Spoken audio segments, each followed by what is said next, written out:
Hey everyone, my name is Sammy and welcome back to my stream theory playthrough of Assassin's Creed 4, where I will be playing the game live while also providing analysis and commentary as I go here. So, let's see, we're in the middle of a mission. Didn't quite have time for it when I first started. Looks like the mission took us to an entirely new quadrant. We're delving deeper into this area here in the bottom of the map labeled hard. And after a brief glimpse into this quadrant here, which is also hard, that's where we saw a lot of turbulent seas and storms and a lot of very high level ships that were giving me great difficulty.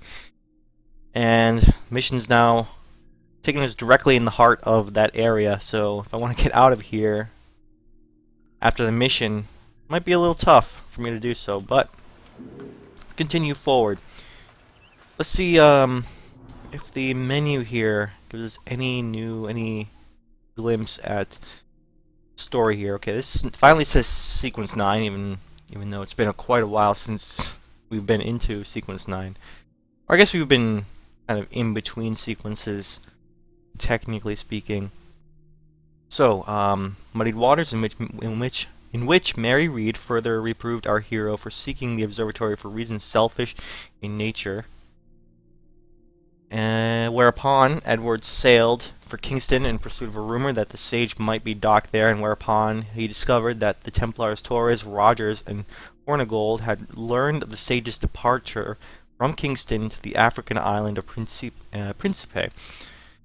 After which Edward made a hasty departure east, offending much of his crew, who preferred simple piracies to treasure hunts, and arriving thus landed upon Principe to make the acquaintance of the sage, a man now turned pirate and calling himself Captain Bartholomew Roberts. Whereupon Edward Kenway killed 2 Templars sent to capture the sage, the men Burgess and Cockram, thus earning Roberts' full trust.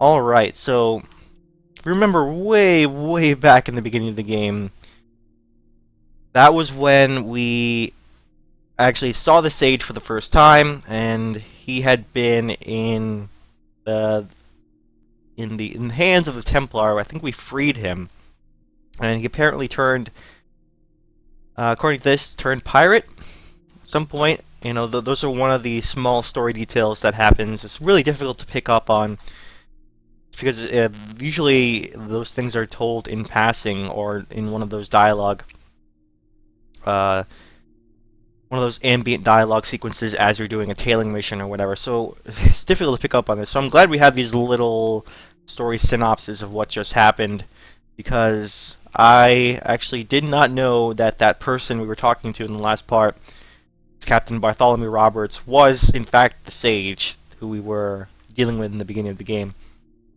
So, now we know that guy is the sage. He is currently on the run from the Templars, like we are, and he should know the location of the observatory. So that is essentially what's going to happen with the story. We're going to work with him to probably find the observatory, or better or worse, whatever that means. And yeah, let's see. So far, Edward's motivation for doing all this is that, again, the observatory is just a valuable trinket. He's a pirate. He's interested in that kind of thing. Mary Read, who we once knew as James Kidd,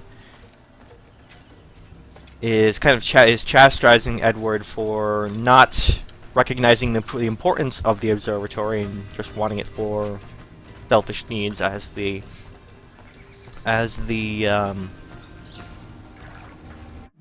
synopsis says.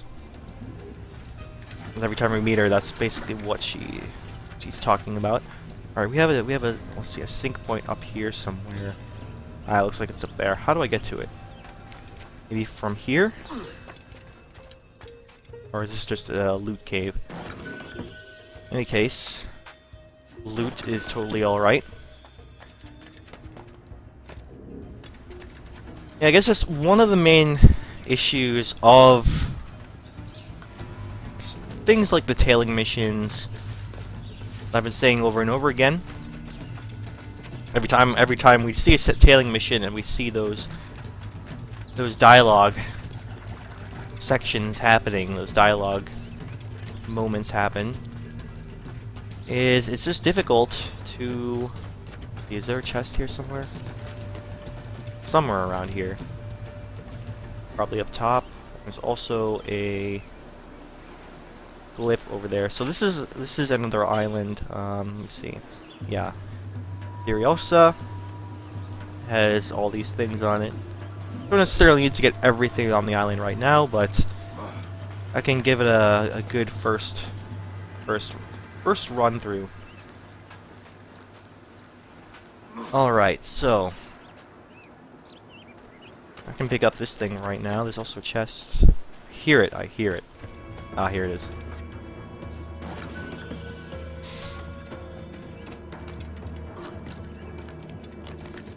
Right, so a lot of those story details, like, are difficult to pick up on, especially in this game where the storytelling has not been so strong, the story itself has not been so strong, and it's difficult to really keep track of the nuances of that story as it's being told. Oh, there's a bottle somewhere around here. I can see it on my map. I don't even need the sync point. Just get everything right now. Maybe. All in all, I'm not totally lost in the story right now, which is fine by me. I can deal with that. I can deal with having to sometimes rely on the story synopsis with each sequence. Alright, here we have another letter in one of those bottles, which is, as I said before, from a person in the past who was also one of these sages. They had the sages, as these letters reveal. Actually, these letters don't reveal what the sages were, but they reveal someone who is or has the memories and identity of one of those precursor humans from the proto-human civilization. And this is just a series of letters describing that man's experience. And you can get like this little backstory on the experience of that person if you take the time to collect these letters, essentially. And then they inform what this sage is all about. Now, we don't know... he doesn't identify himself as a sage, I don't believe. I mean, the reason why we know about these sages is from the text from hacking computers in the Outside the Animus Abstergo company portion of the game, if you play that part. From there, you learn that once every generation, or sometimes multiple times a generation, there are some people born with the memories and the personality. Essentially, well, you could essentially call it a soul. The soul of one of these proto-human people. And these people are identified as sages. So if you put two and two together, the letters that you've been collecting here are about another sage from like about 100 years ago. Probably the previous generation or 2 generations ago. Alright. Go ahead and interact with this. Okay, so 3 main things here. Seems fairly straightforward. Is that not it? Yeah, there we go. And the treasure is down there. Okay. Also a treasure map here somewhere. Don't want to miss that. Let's see.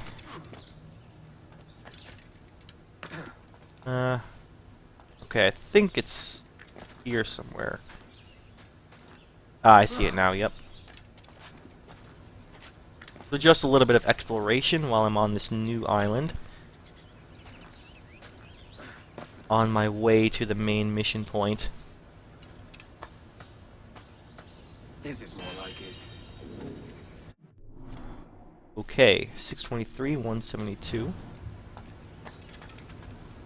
So that's all for the secrets. Now, should I...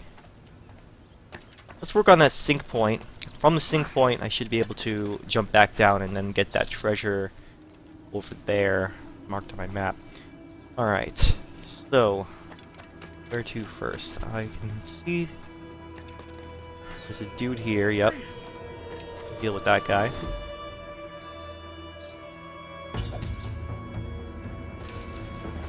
Bet you can do an air takedown. There we go.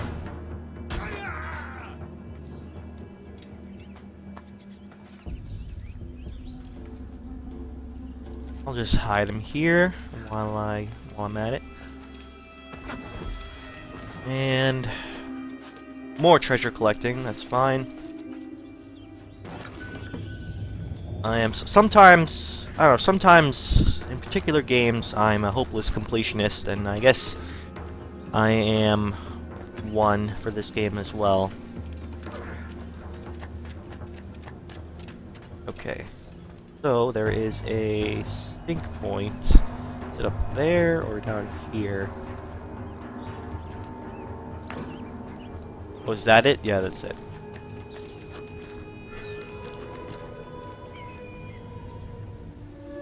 Good old sync point. So anything that I haven't found yet in the area will show up on my map now.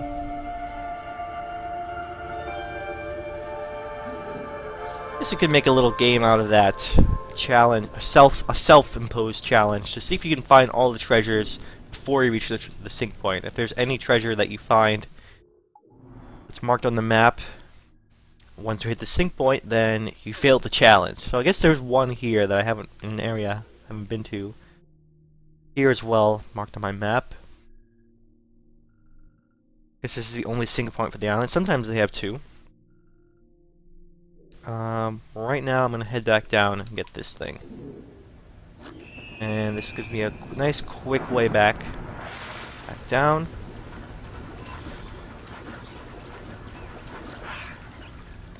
New customization items available in multiplayer mode. Interesting, okay.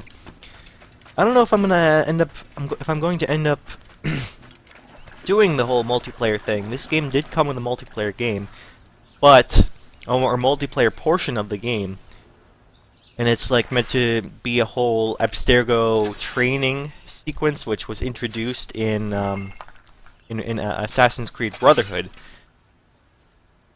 That was the first game to have a multiplayer, and I think almost every single Assassin's Creed game since then, or at least the main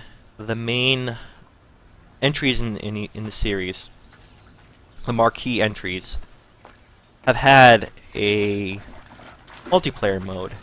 So I wonder if I wonder how different it is compared to Brotherhood, because that's actually the last one I played. I did not look at the multiplayer in Assassin's Creed 3 for similar reasons why I might not look at the multiplayer for Assassin's Creed 4. It's because I played it when it, well after the game's initial release.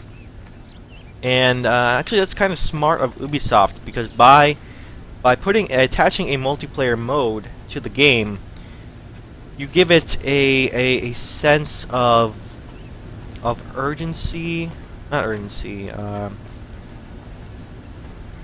I guess a kind of built-in obsolescence, which is kind of sinister if you think about it, because the idea is you need to experience it around the time of release to get the most out of the game, and the more you wait, the less you're going to get out of it, because the multiplayer is going to become less and less relevant as people move on to different games, move on to different entries in the series.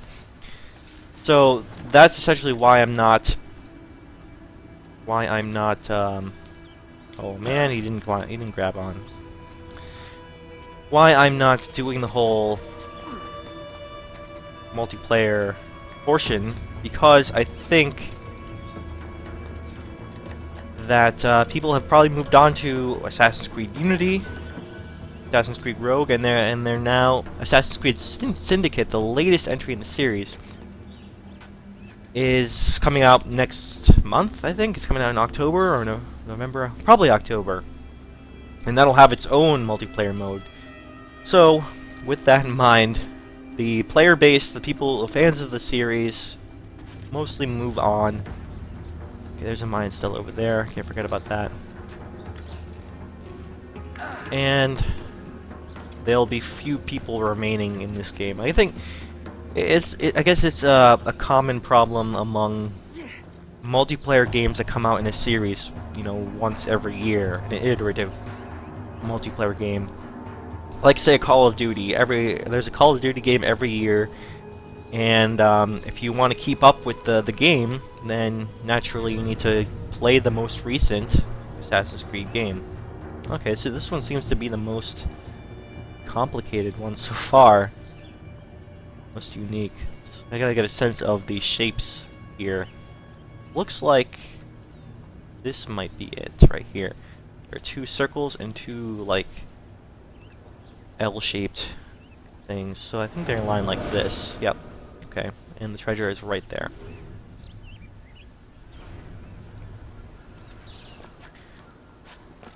So I think that's related to something I touched upon when I was playing Dark Souls, and how several years after that game released, 2014, 3 years after it came out in 2011, the player base has moved on to, say, Dark Souls 2, and now Bloodborne this year. So Aye, another keystone. it's I think I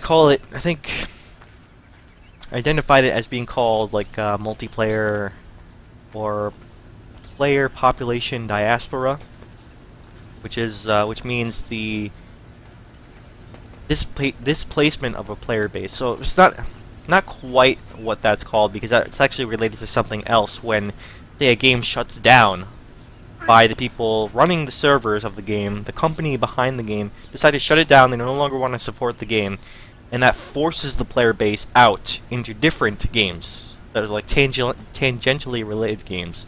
That's why I read an article identifying that as diaspora. And it's similar to what happens to games naturally, to multiplayer games naturally. Like Dark Souls, how I was finding very few connections, very few players playing that game still. So I wasn't really able to make use of the online function of that game anymore. It's kind of a shame, because that was a huge part of my experience when I first played it. That online portion, and that just seems to be dying away. Like, the longer you wait to play Dark Souls, the less you're going to be able to enjoy it to its fullest extent. Until at some point you're just going to have to play it offline, which is like the least enjoyable way to play that game. So how do I want to approach this? Do I want to... I think I want to take out this guy first, because this guy can... Sharpshooter can take out almost everybody.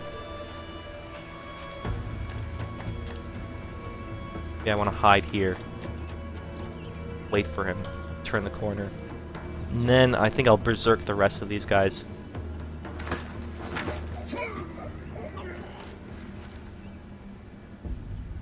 Alright, can I loot this guy?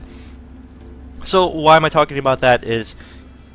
I think the same thing is happening here, essentially, for all Assassin's Creed games with multiplayer. The player base just keeps moving on, and I'm worried that if I try the multiplayer the multiplayer portions of Assassin's Creed 3 or Assassin's Creed 4, it just won't be the same as playing it when it was new. There's just not going to be a big player base, and the thinking is that, or the theory is that a multiplayer game is healthiest when the player base is largest. The smaller the player base, the less interesting and the less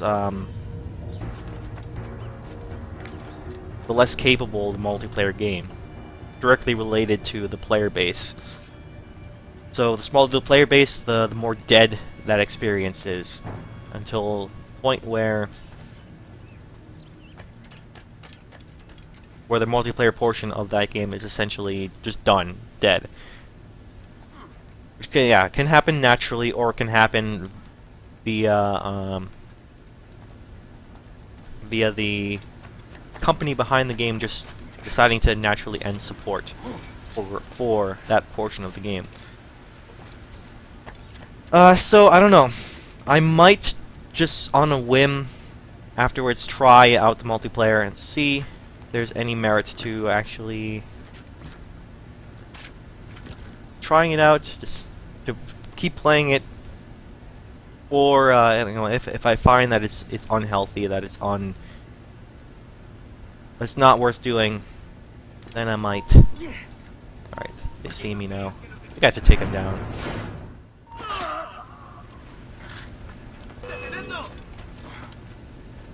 I'll just do a regular fight.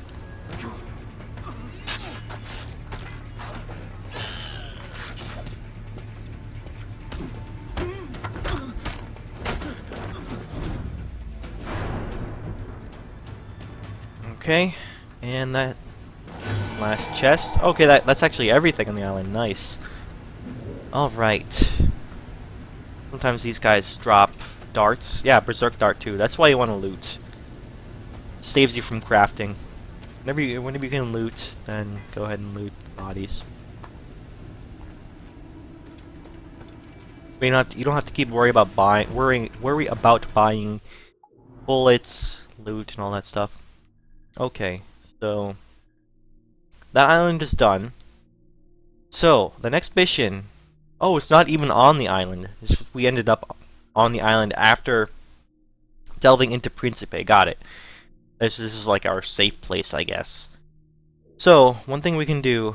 I need a Capuchin monkey for anything? Let me look at the crafting. I do want to work on some portions of the map. At least one quadrant. Today. And then maybe head deeper into... the map there, to where the actual mission is. So, let's see. Capuchin Monkey, Berserk Dart 2. So that's actually worth doing. Oh, I can also make a Sleep Dart. Okay, I'll do that. Sleep Dart 1. Sleep for additional 20 seconds. That's pretty cool. Rope Dart Pouch. Oh man, Rope Dart. That's actually one of the items that I missed from Assassin's Creed 3. The Rope Dart was pretty cool. Because it was essentially something that used by that Native American tribe, and I don't know if well, I think it was a native thing, right? It was one of their tools, and that's why Connor was able to use that, like as part of his arsenal, or it might just be an innovation of the latter-day assassins.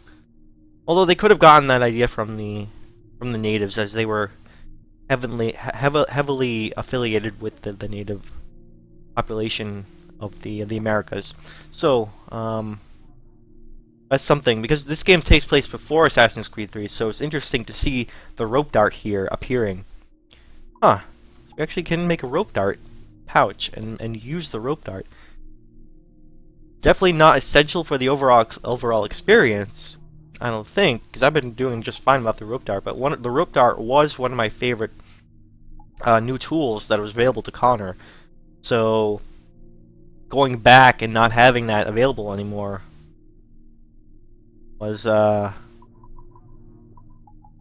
that great. Well, you'd think it would just be standard as part of the all-in arsenal the Assassin's Creed games, but I guess that it would have to make sense from a story perspective. But the fact that we can make a rope dart pouch now, I guess it's not necessarily needed for a story. There doesn't need to be a story justification for the rope dart pouch. The rope dart pouch is just good, and if you want it, just go ahead and make it. I like that. The gameplay reasons are more important. Okay, so if I get that Capuchin monkey, which is somewhere on the island, if I look around, there might be some of them around here. Let's see. On the map, puts them here, like in the more jungle area, I guess.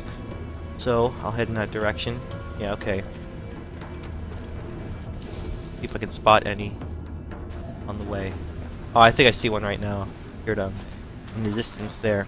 So once I get that, that'll be the last thing I need to do. This island. Yeah, I guess I don't really need to actively go to islands to find animals. Just like, if they just happen to be around on the island, it makes sense to, you know, fulfill your hunting requirements to, you know, do your crafting. I'll do that.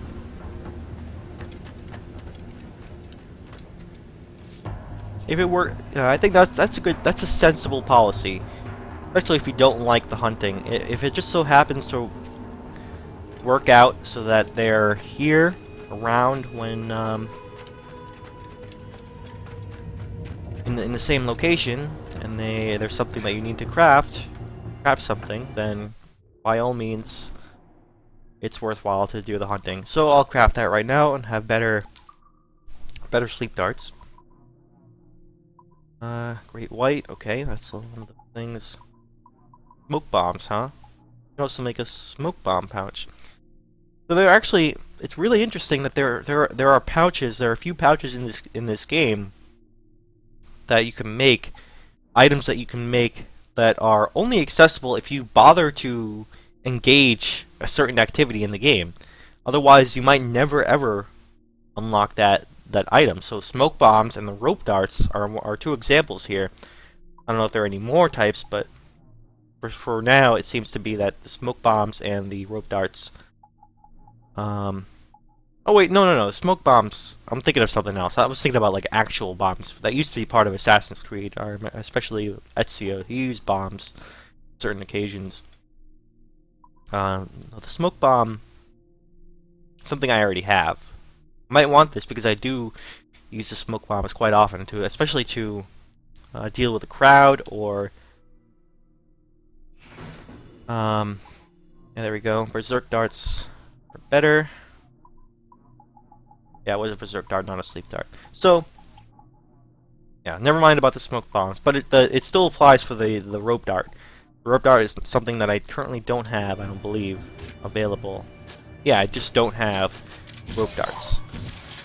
If I want to have the rope dart, then I actually have to actively craft it and seek out those animals required to make that pouch. Yeah, I guess I like it when games do that. It gives you an extra bit of variability. Oh man, down to 1. Well, I guess that's not that bad considering I'm in a hard area. So a lower wanted level would be a little bit better to deal with it. Deal with the area. Maybe that's something that the game does on purpose, because this is the first time that a mission has forced you into one of these hard areas. Like before, you could have totally avoided one of these areas. Like I could have gone, say, around the island this way through the medium area, and avoided it that way. So I think if you have a wanted level, the game automatically lowers it, at least for your first time, your first encounter with one of these hard areas. So, okay, that makes sense, I guess. They want to make sure that you're not overwhelmed by hunter ships on your first foray into this area. So, I think I said that I was going to complete an area. I think this is the one I want to complete, right? So, I need to get to these islands here. So, I'll start with, I guess this chest here, head my way over there. I think I'm already heading in that direction anyway.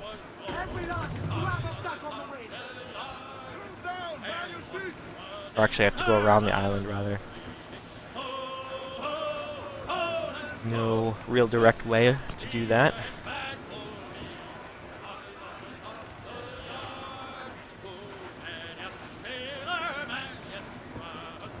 So, I don't know if I want to head. I'm still gonna work my wanted level up a bit, I think.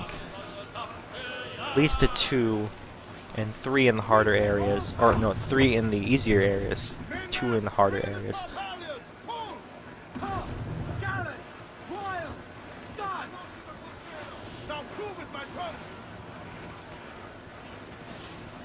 Alright, so I think I'll just do 1 quadrant for now. And then I'm gonna assume that the game will have us bounce around these harder areas for now. And with that in mind, I can probably let the missions naturally take us to portions of the map in this lower portion, in this lower corner.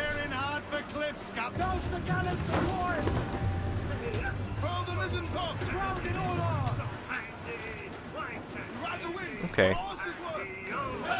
So, maybe I want to take down this guy here.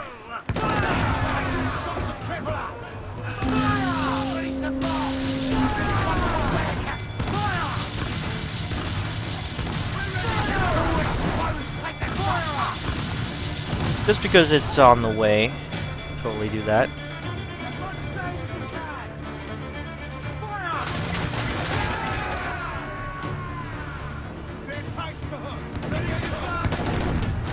Alright, already ready to board. Because it's isolated, just 1 ship, I'll take it down. What does it have on it? Not a lot, but it is a pretty strong ship. Maybe I can use it for my fleet at the very least.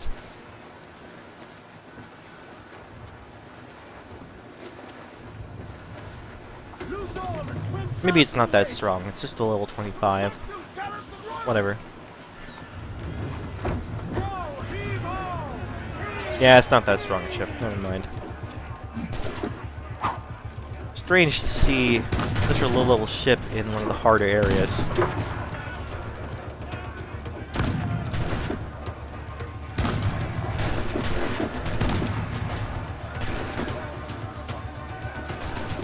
Okay, so do I want to... I see a guy up there, so I'll go ahead and...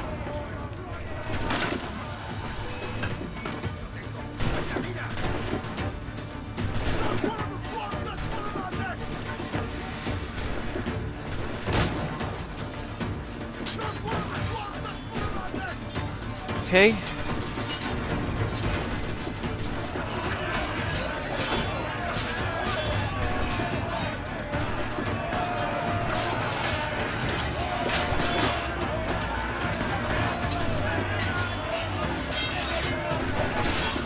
One more.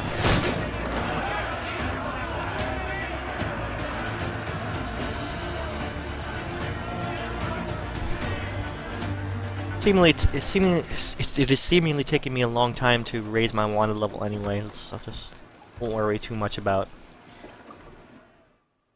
taking down too many ships. Whatever I need to raise it. Okay, go back. Right direction.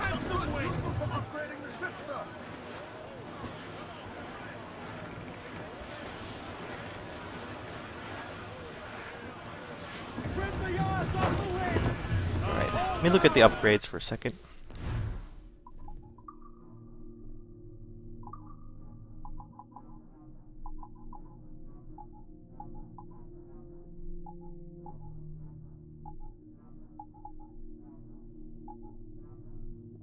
Okay, I don't think there's anything I can make right now. Some of these things require plans. Find in the treasure maps. You use the treasure maps and find those treasures. I believe many of the plans are there, found that way. So I haven't been doing that a whole lot. So some of these are inaccessible to me. Not too important though. The most important stuff I've already taken care of, really. This one I probably need if I want to take down those legendary ships. The legendary ships will be a lot easier with this, so I should probably look for this plan. It's elite set of cannons, one of the most important ones. Ram strength, we need that. Everything else seems to be upgraded all the way. The only things left are the ones requiring plans. Okay, so I have to keep that in mind. One of these days I'm gonna have to make a point to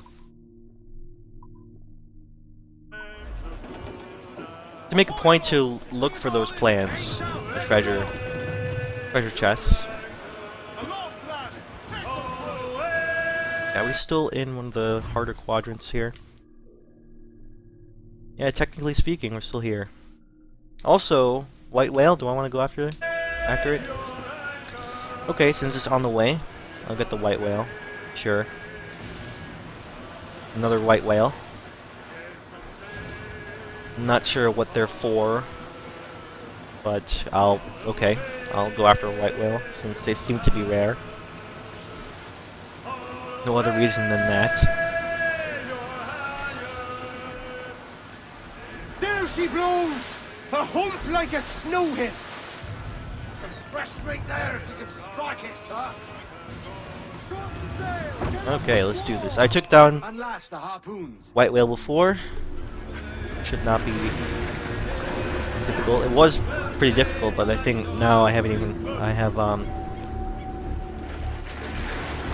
more heavily upgraded harpoon and rowboat. Off we So go! He's turning the sea red! alright, I'm still chipping away at it, but I think I'll take less damage at least. Got it! Not stopped it, sir! Tail's coming. Stung him! Barely see it. Free! Where is it?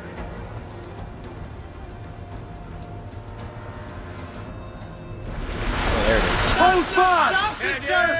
Off we go! Oh, he's angry, all right!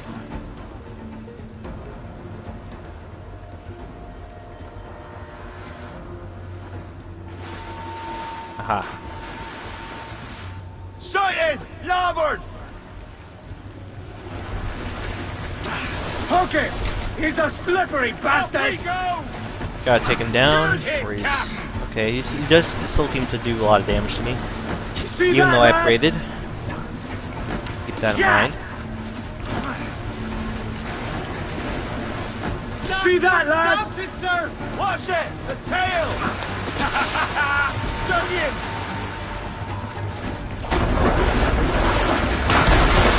Pull on the rope! See anything yet? Okay, so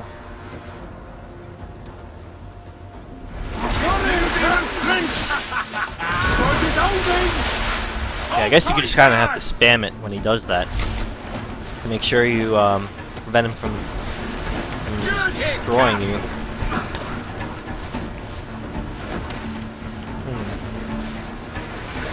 Ah, yes!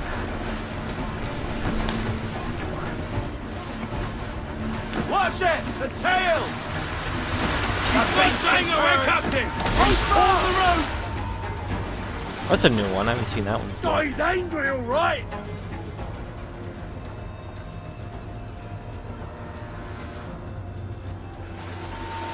Here it is. There he is! Larboard bow! We have him on the line! Hang tight!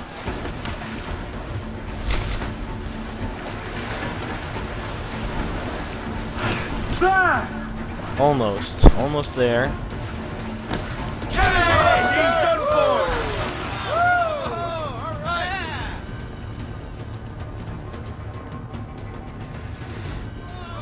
He's a monster!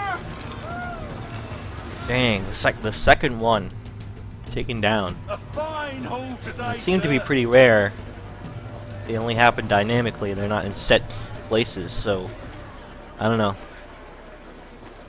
What are they for? What can I use them to craft anything, or are they just simply monetary value? Okay. Anything that says white whale. White whale skin. I can get the whaler outfit for that. Okay. I actually need 3 white whales for that. Anything else requiring the white whale? Just an outfit? If that's the case, then I don't know, that seems to be pretty disappointing. Just to get an outfit.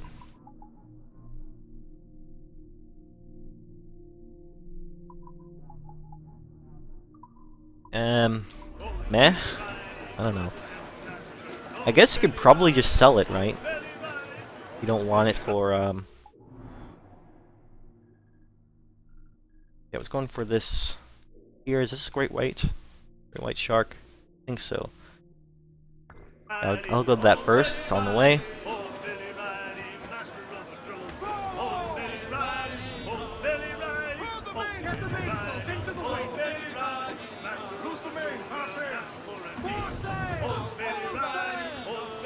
Alright.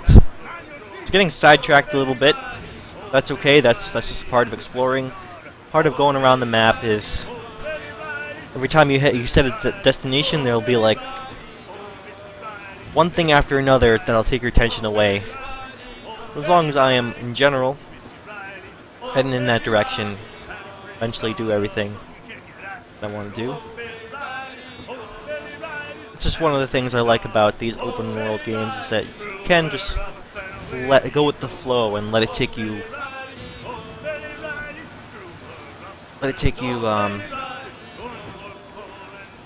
on a journey of its own. Kind of let a journey formulate naturally out of just exploring the map. And in this game, it's like the old adage, go where the wind will take you. It's almost quite literal, because the wind is part of your exploration, I suppose. Alright, so this little island has something on it. Go ahead and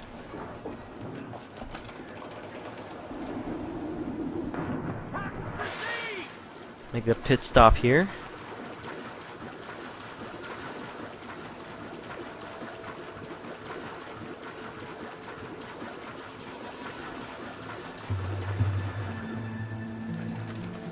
Compared to last stream, the last episode, I think this one's going to be a little bit more chill, just more exploration.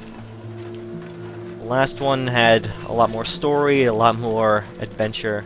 Okay, so I guess this is one of those examples of the social chest locations that a viewer in the chat was talking about last time. He wanted help with that, but fortunately I had to let him down. I didn't know anything about it myself, so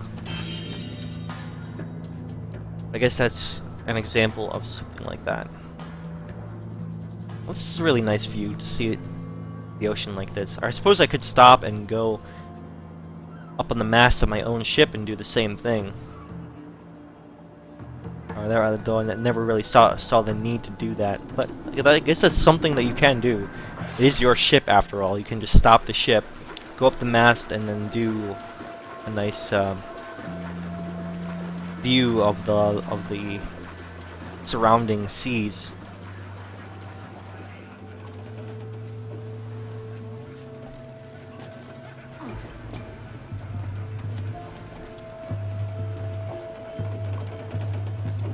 Okay, but at the same time, I can only access the spyglass here, telescope, while I'm attached to the. That's a man of war. To the wheel here.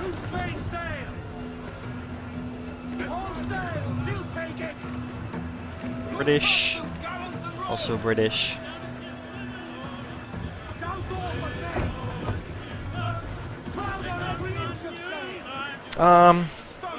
I don't really feel like taking down a man of war right now. It's a really involved process, so don't let this one go. In the more medium area that I'll be in pretty soon, that's when I'll take down more ships and try to actively raise my wonder level back to where it was. I think even in the harder areas, I don't mind like a level 2, possibly 3. Okay, I'm approaching that shark. I can already see it.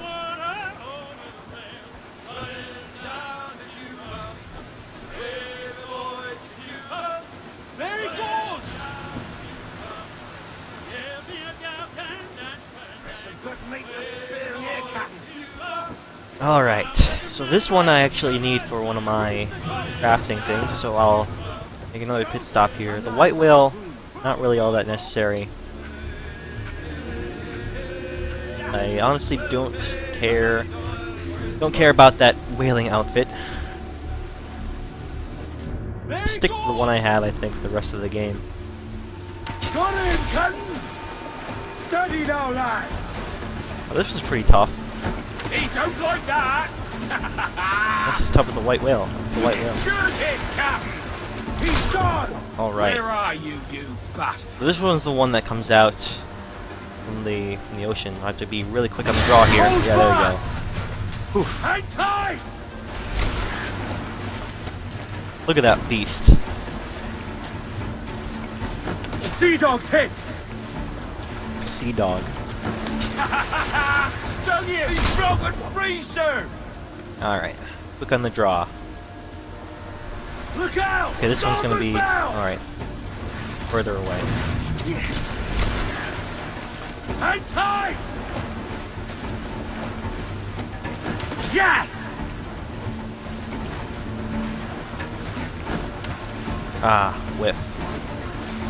That sea dog's almost overboard! Alright, this one at least I can put to good use. Something I can use in the game. But that's something. As long as I'm using it, it's fine. Makes it worthwhile. So, let's see. Okay, I guess I can't craft on a boat. I need to go on land. And then I can craft, but at least I have the final health upgrade. Let's see. Anything else? Great white shark. Bone, sleep dart 2. Or health upgrade. Oh, I have to make a choice here. Either do I want a health upgrade or do I want the sleep dart 2? I think the sleep dart 2 might be more worthwhile, to be honest. Yeah, I mean, I've not been too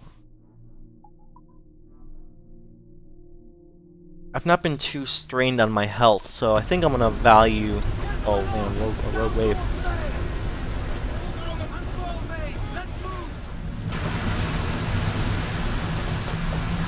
Okay, so I haven't really been stressed on my health, so I think I'm gonna value the offensive capability more than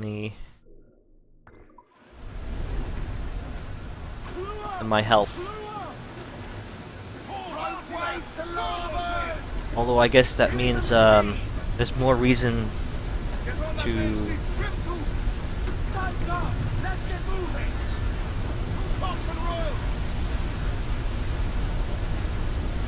actively go after the sharks. Oh, there was a wave? Oh, I probably lost some crew there then. No? I just missed it, hopefully. Okay, looks like I just missed it.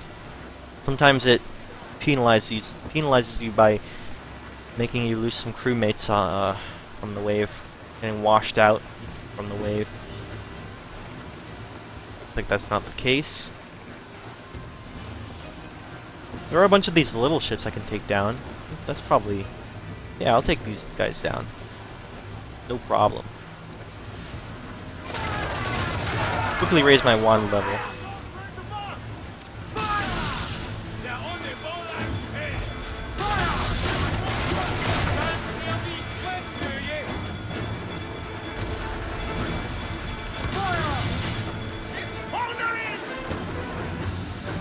Alright, back up to level 1. That's... or close to it at least. I like these little boats. If anything, they seems like they're the only reason they exist is to...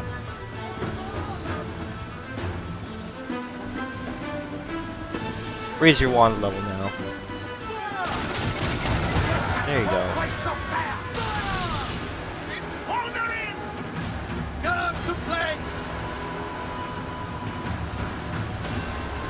Now, why do I feel less morally constrained to take down ships filled with people versus animals. I think I explained this before. Is that it's more in line with Kenway's motivations rather than necessarily my own personal game. Like, I'm playing a game called Assassin's Creed. I understand them to be murdering people, assassinating them. But as far as Kenway's own motivations, I see him as more focused on the pirating, and that this whole whaling business is on the side. He does it when it suits him. So, as far as the game is concerned, the sailing around and fighting ships is just a natural part of the game. It's a huge part of it. It's like the main focus, the centerpiece of the game, if anything. While the hunting and the whaling are just side things. They're things that you mostly have to go out of your way to experience. So that's why I think, due to Kenway's motivations, like, I'd rather do as little hunting and whaling as possible. Now, morally opposed to both, killing people and killing animals. But I'm willing to excuse the piracy portion of it, the taking down ships and destroying them, because that is the crux of the game. If I didn't like that, then I wouldn't like the game at all. Like, I wouldn't just not play the game. But I am less willing to overlook the whaling and the hunting portions because of how you have to go out of your way. You have to, like, consciously make an effort to do that stuff. And, like, I have no reason to do that stuff because of what I stated before. I have no reason to do it, and Kenway has only a tiny reason to do it, like a passing fancy to do it, not really a primary objective. So I think that should more or less explain it, I think. This one is pretty out of the way, so pardon me while I do go after that.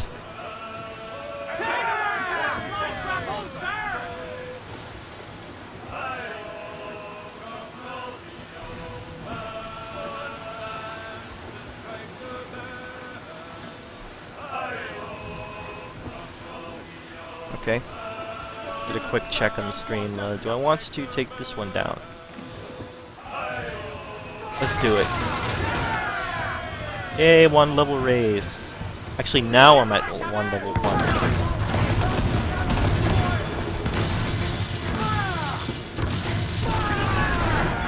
There we go.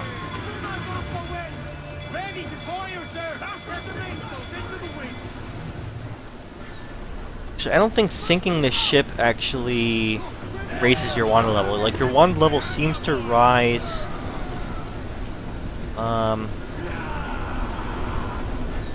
There we go. One level seems to rise when you make the initial attack.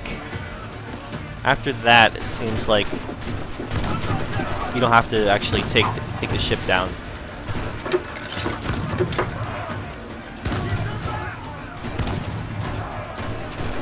Alright, so I need to take down enemy scouts.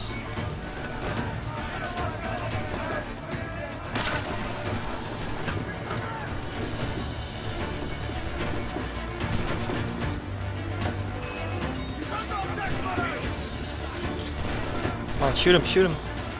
Aw, Kenway let me down.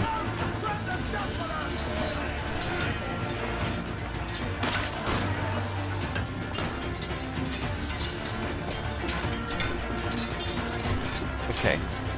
Let's take him down this time, for real. There we go.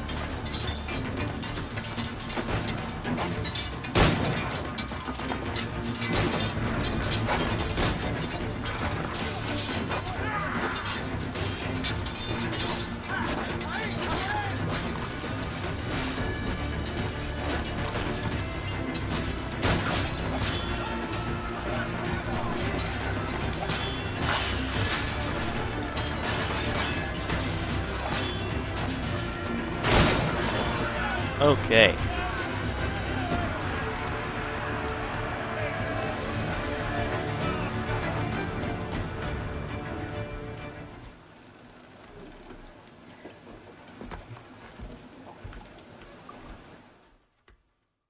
Finally back up to level 1, wanted level. Okay. And I already have a few on my tail. Get the main screen! Actually, it looks like just one hunter ship, that's it. All sail! She'll take it! Who's all? Party line!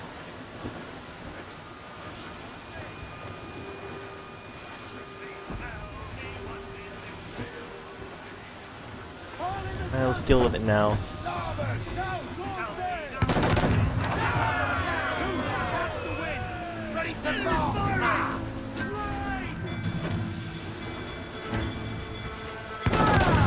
Vulnerable there, Captain! Let's get that up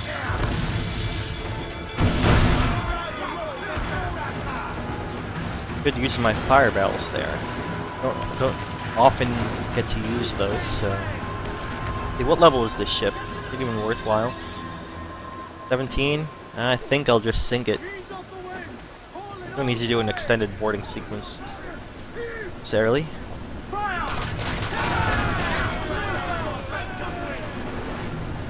Get up to plant! Now's all but me! Bryce! We're gonna hit him! Okay. So, now that's out of the way. Force! How about finally get to that diving sequence? Finish up this quadrant of the map. That's the whole point. Get one quadrant marked off.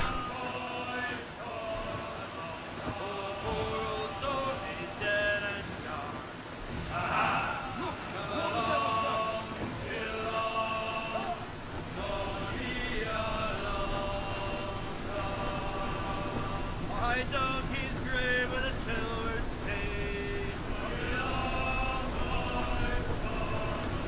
I dug his grave with a silver Okay, so do this.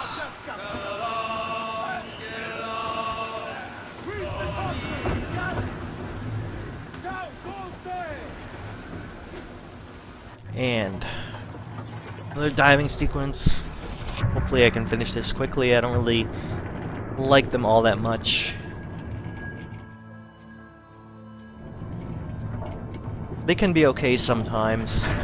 This one only has a few, so that's good to me. So, okay, so I think I want to head this way.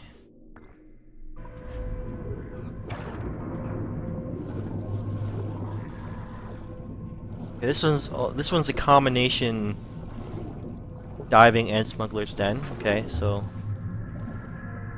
it's a little bit better than the normal ones. Has a lot of hazards, it seems, too. A lot of spines, spiny urchins. Watch out for.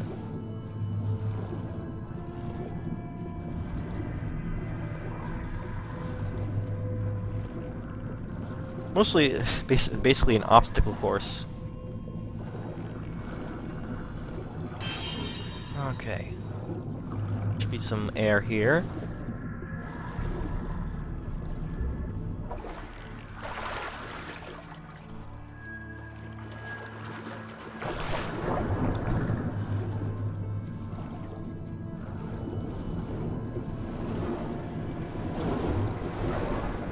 Alright. Treasure chest around here somewhere. Aha.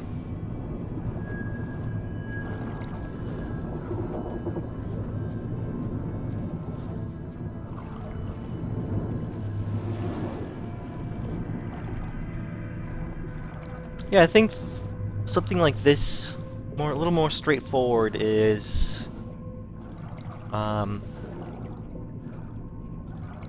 better for me. I think that was a graphical glitch, but through it now.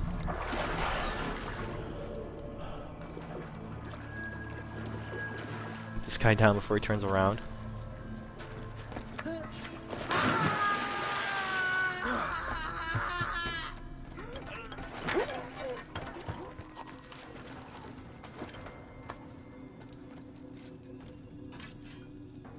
So one that's a diving sequence slash smuggler's den that's more of a... I mean, it shows that a linear sequence can be a little bit better. I think more well directed, designed, to the point where it can be fun. While the more open diving sequences aren't as good. Probably because not because they're open, but because they're not necessarily designed for that openness very well. In particular, I think they need more hiding spots, ways to hide from those sharks that are all around. It'd be really easy to just get destroyed. Okay. So there is a thing up there, and there's a treasure chest down here.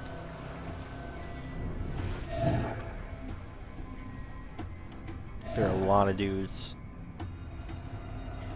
Okay, so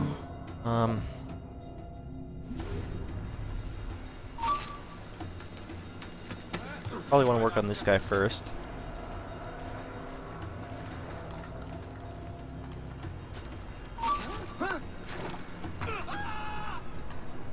As long as he doesn't fall down to alert the other guys, should be fine.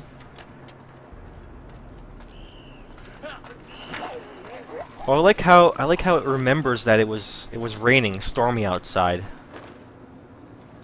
It's a little technical detail that games don't always get right. Okay, so I can get this now. 2 out of 2. There's just one chest left.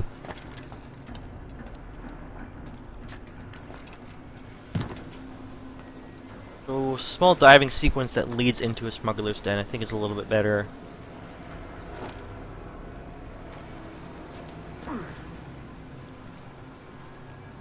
Let's see. They're all considered enemies, I think, so gotta be careful here.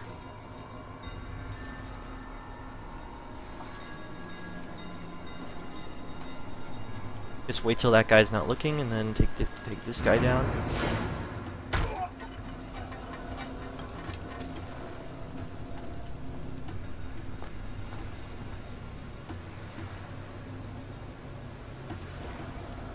If I was being bold, I'd probably try and take him down right then and there.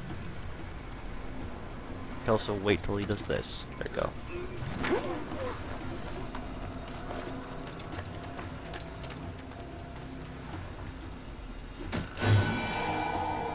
Now everything is done.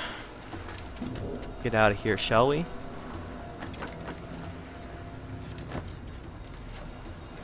Don't need to take down these guys if I don't have to, so... Alright, yeah, I like this one. Is a way down, or... do I just, how do I do this? Jump off? Yeah, I guess so. For a smuggler's den slash diving sequence, I think that one was one of the better ones. Second only to the assassin contract one. That one was probably the best and most elaborately designed and best experience overall. Alright. Okay, so in this quadrant, there's only this one here, Devil's Eye Caverns, left. So, I guess... Oh, contains an upgrade plan. Okay. So I guess not all of the upgrade plans are in treasure maps. Sometimes they're in these diving sequences, so good to know. Finish up the quadrant, I'll go ahead and get that over with. Over there, okay.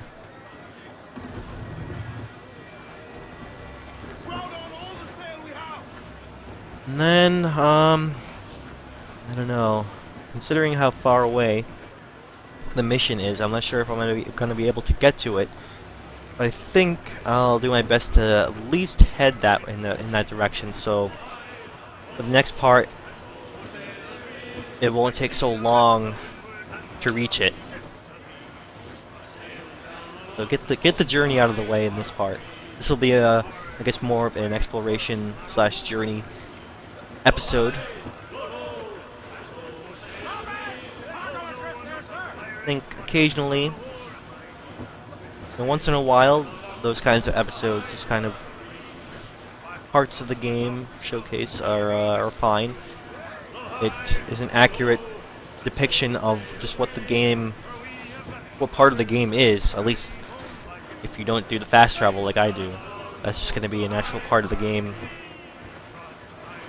Alright, so we try these small ships again. Like they respawned.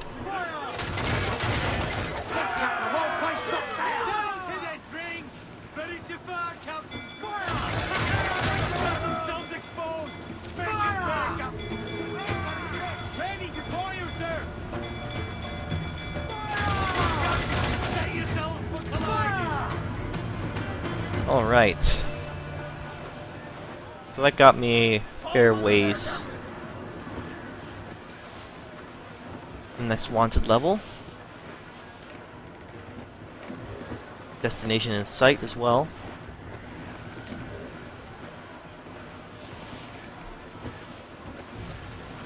So there was some discussion, I guess, some discussion topics in the beginning there. Able to find something to discuss, but largely when I'm not focusing on story, on the story missions, I'm not seeing a whole lot of new content. I've largely talked, well, I don't want to say I've discussed everything regarding the exploration bits of the game, but at least I've discussed everything that I've thought about at the moment. And if I think of anything, I'll bring it up while I explore, but right now I'm tapped out on discussion topics regarding just the journey and exploration stuff. But when I do those things, they're going to be more just chill episodes and moment-to-moment reaction stuff. So, all right, okay. So this one seems to be a little bit more directed because you can take a linear path through it, right? Yes. All right, let's see what that means. From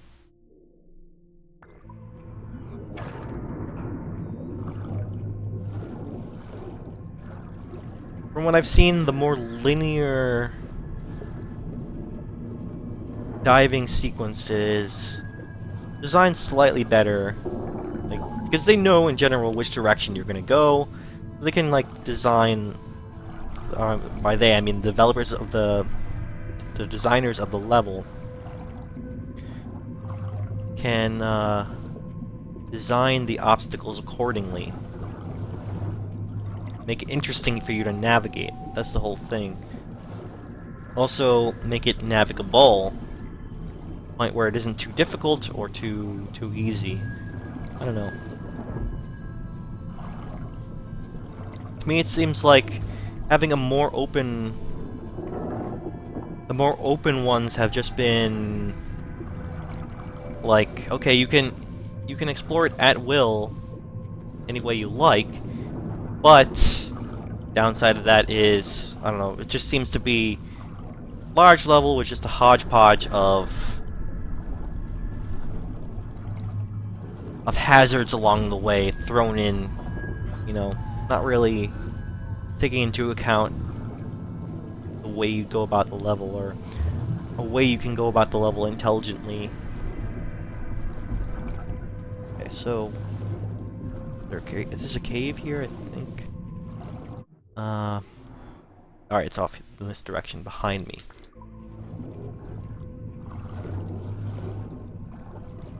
Oh, I see it now. Here it is.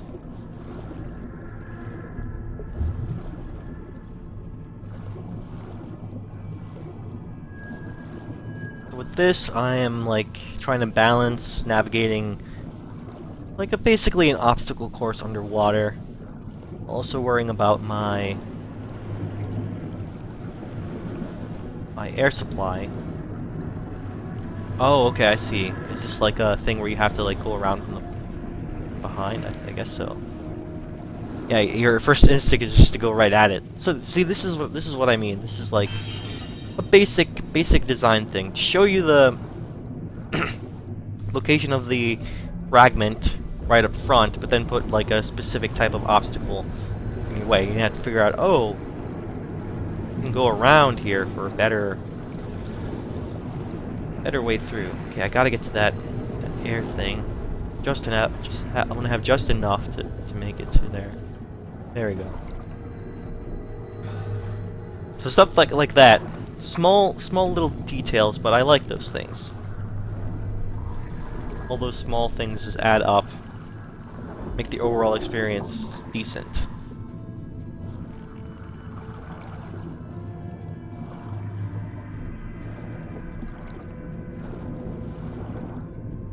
So I don't know, it just seems like there's a better way to do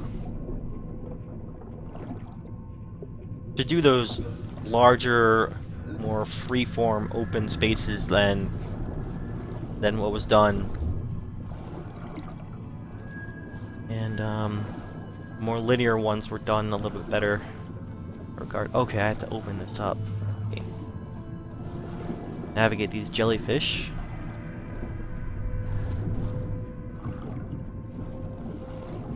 There we go.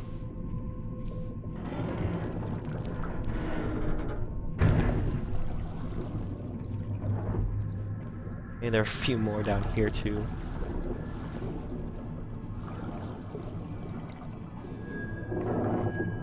And looks like there's a tunnel over there too. Quickly make my way over.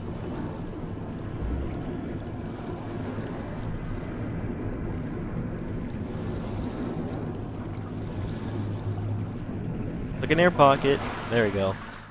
Very nice. Alright. Treasure chest down here somewhere.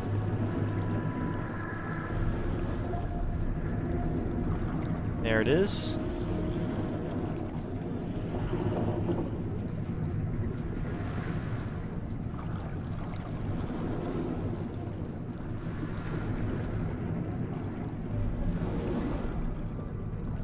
Careful. Yeah, I'm liking this a lot better than just a shark-infested pool. You have to try and get away from them. Shark-infested pool with not a lot of hiding spots. Not really that fun.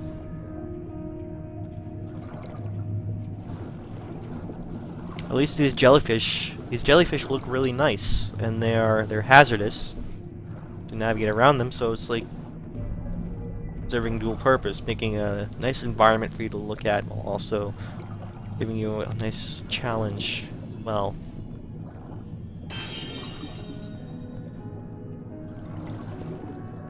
Okay, next one. Air pocket soon.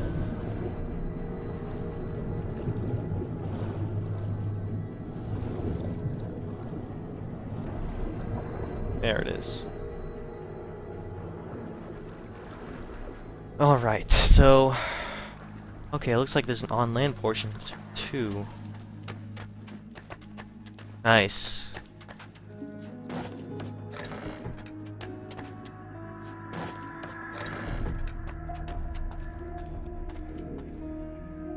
When's down here? Okay, elite swivel guns are now available. The captain's cabin, nice. I'll craft that as soon as I can. One more chest, and I think it's down there somewhere.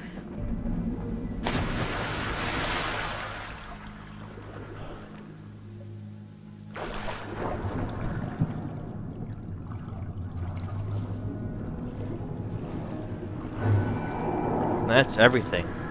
Let's just get out of here now.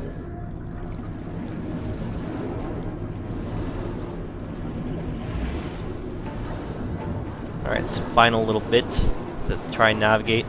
Only been a few of these games, like a quick reflex sort of thing. Pick a direction and try not to get hit. Whoa. Ah. Okay, one. Got hit once.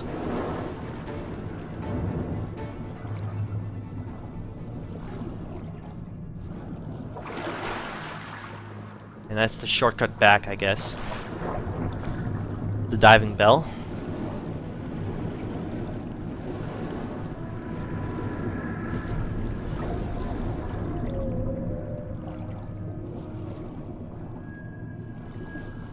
Oh, nice. I'm sure this whale here is a scripted thing as soon as you leave, but that's a nice little touch to end this diving sequence. See, this one is a way to do it right, I think. This one's done a little bit better than the other ones. So, yeah, so I guess my opinion on these diving sequences overall is starting to turn.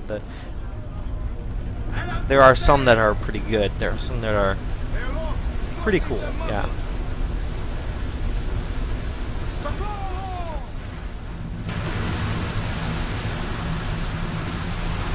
Alright, so pretty sure that's the last one in this area. Nothing else to do. Kill a whale. Okay, there's a side mission here that I could do. That would be like an actual mission type, I guess. There's also other things on this portion of the quadrant that I could finish up. I think I'll only do the side activity there on my way to this mission here. How about that? So I don't think I'm going to be able to, as I said, get to the mission because it is so far away. But I can get some odds and ends done along the way and make progress in that direction.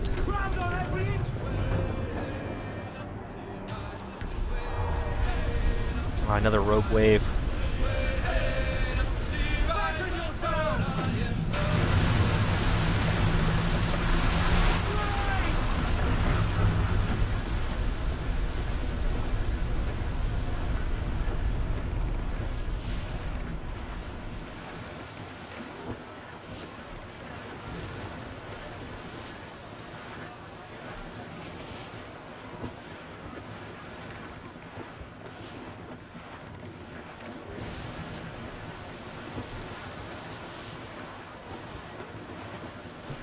So I think we're reaching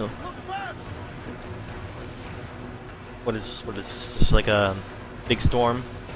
Guess so. But I think we're just reaching a portion of the game where there's a lot less to do. And I think that's a signal that I'm nearing the end of the game. I mean, you can in general tell in a game when, like, how much you're going to do and how much you have left, depending on how much of the map you have explored. Well, I guess a certain type of game, it has to be an open world style game with a map. In those types of games, you can gauge basic progress that way. Do I have to wait for this wave? Can't dock.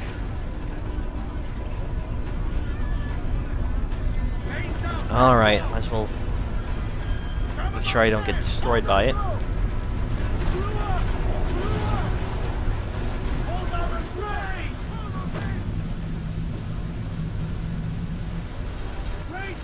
Okay. I dock now.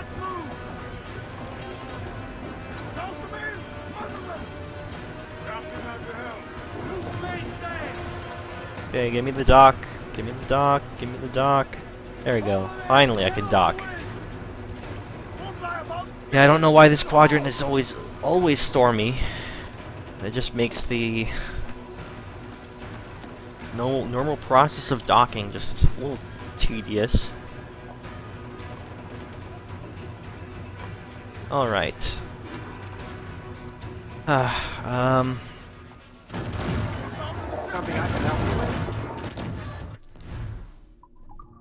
wonder if I can sell the white whale again. Oh, I can.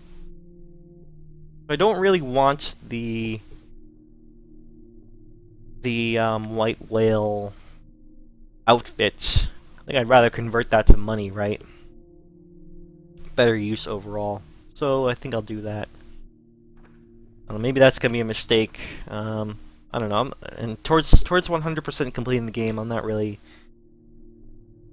concerned about that stuff particular. I just want to make sure I explore all of the map and at least get all of the relevant upgrades for doing combat, whatnot.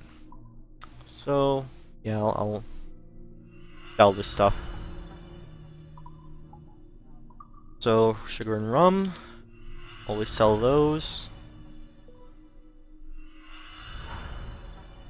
Nice. Okay. All right. So round shot strength. I can get that done now, and swivel strength. That was the thing I just got. That was the plan I just found. All right. Yeah. I'll upgrade that. Round shot and anything else. Nothing else right now. So that money I can now get everything, or both of those things rather.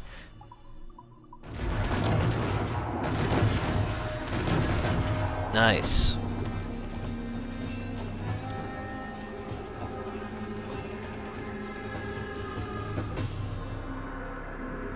Excellent. Good job. All right. Naval contracts, papers, please.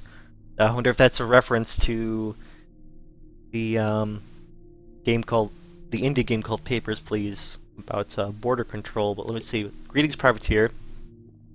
The HMS Courage is carrying documents that would implicate legitimate businessmen such as myself in unlawful activities. The documents are, of course, false, but they should be destroyed nonetheless. I trust I can leave this delicate matter in your hands. Alright, sure. HMS Courage.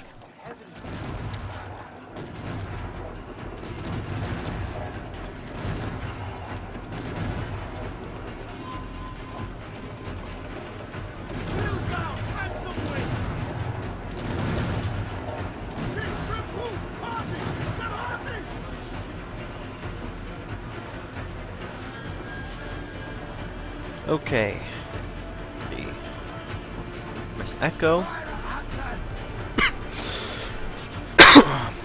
Excuse me, so I already have hunters on my tail.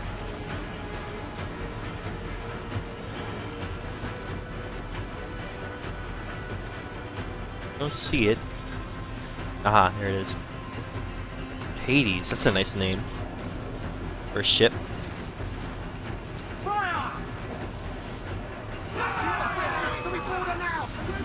Oh, that was a weakling.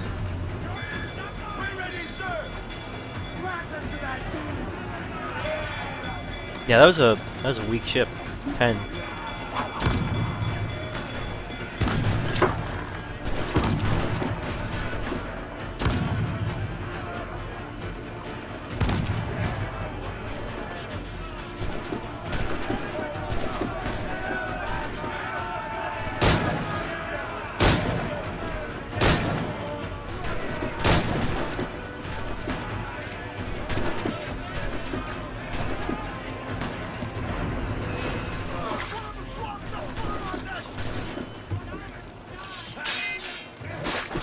And that's the last one.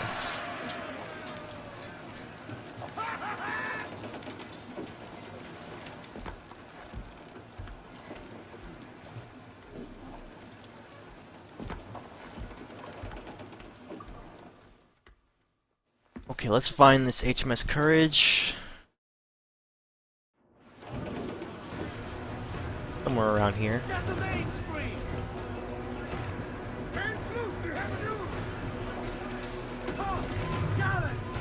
Speedwell. Okay.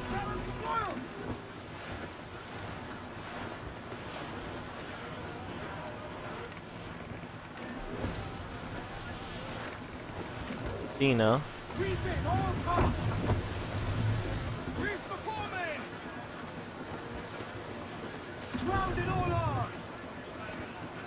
Loose topsails, gallants and royals.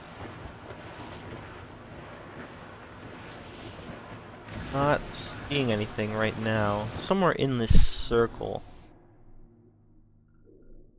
Ally, okay. Maybe one of these ships.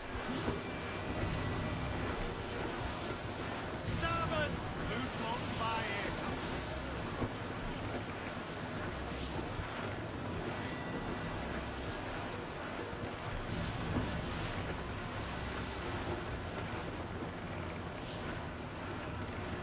Edward, we cannot be caught in that monster.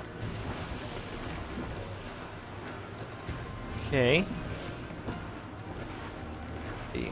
There it is, okay. That's a man of war. Alright, here goes.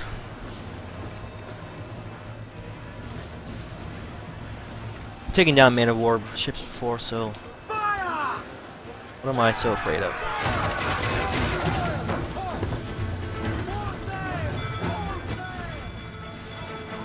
Weak is right there, command! Fire! Ready to fire, sir! We're ready, sir. Fire! That beast will thunder us.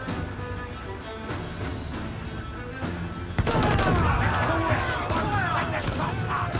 Awaiting orders, sir. Swivel shots are definitely better, I can feel it. It's only faster. There's sir. Good shot, good Templar.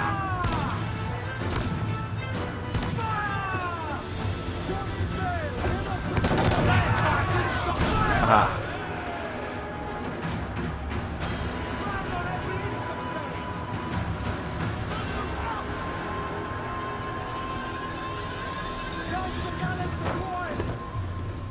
Reach before men. Hold in the topsails.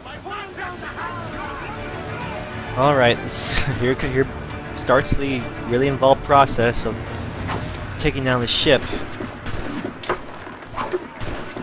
The guns don't even go that high.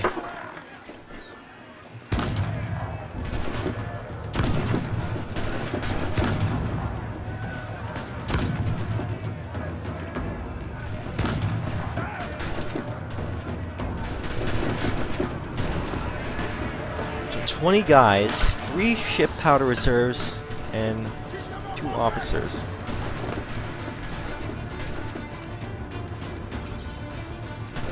Can I reach these? No.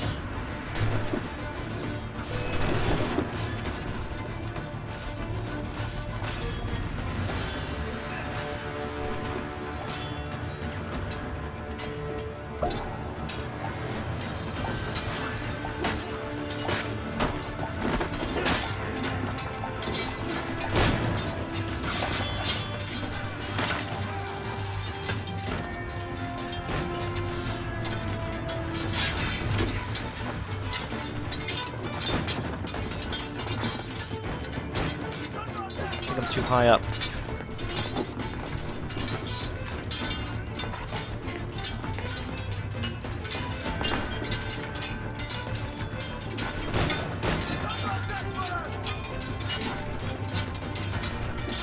Aw, man, come on. I don't know why Kenway can't just grab onto the lower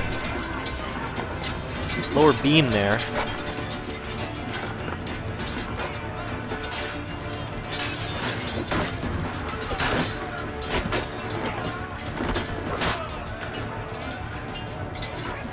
Okay. Look at these powder reserves. There's only one of 3, but apparently... Ah, here it is.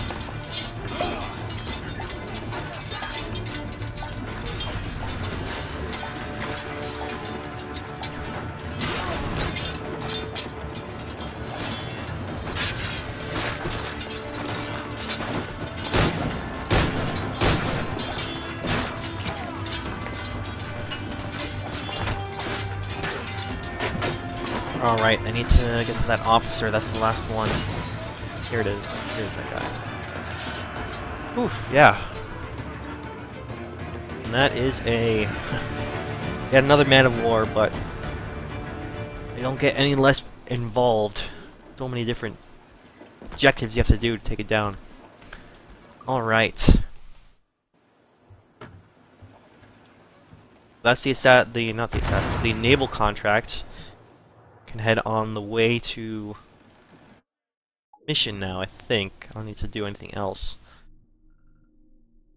Alright. Yeah, there we go. Now it's completed.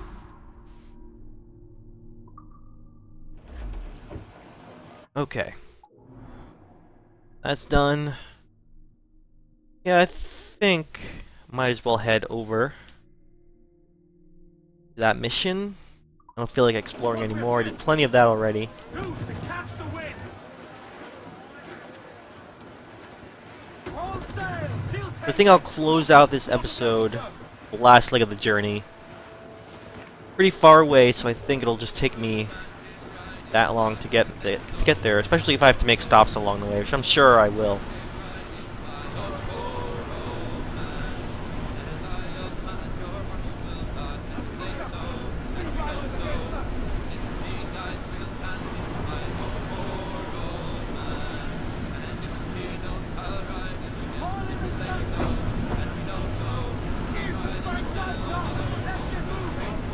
Okay.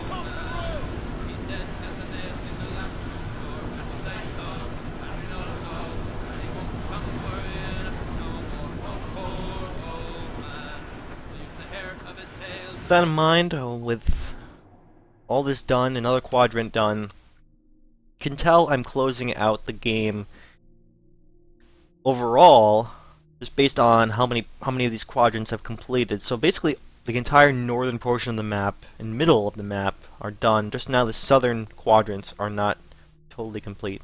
This one is. This one is not. This is just these three quadrants left, not counting the legendary ships, which I'll get to eventually. I'll get to those later. Those should be fun to do. But I think for like a lot of the little things on various odds and ends of the map, I'm not going to travel all the way there. So like for example, this legendary ship, I'm just going to fast travel to here, for example. Or I guess I could fast travel here too. Yeah, I could fast travel here and then go right to the ship. So I'm not going to enforce my travel for everything in the map, only for the main mission stuff. Just like a natural way of exploring most of the map while also making my way to the story, or through the story. Almost as if this cyclone was scripted to pester me.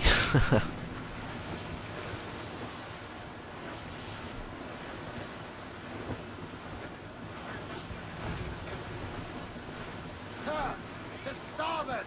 Some sort of cargo there, sir. Let's see, are there any easier ships around?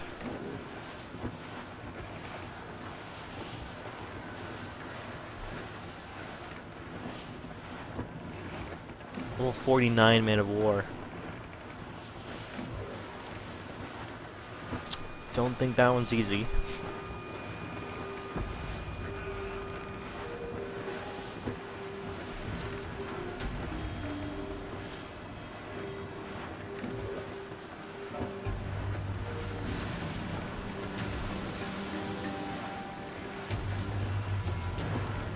When you think about it, only just noticed this, but it seems like the actual progress tracker is basically one-to-one with your progress through each and every thing, every completed area on the map. I mean, that makes sense. I mean, there is nothing else besides what we need to do on the map tied to progress, right? I think. So naturally, those things are going to be one-to-one, of course. So with that in mind, that means I'm roughly like 75% through the whole map. All of its various secrets and the story involved there. So if I wonder, thinking about it, here on out they're going to be. I'll take this one down. No problem. One will hopefully get me up to level 2.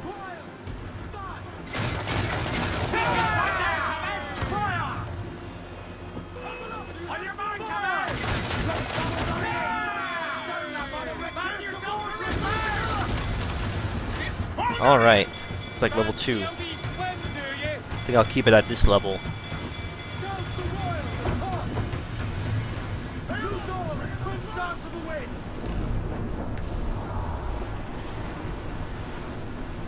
Look! Water devil, sir!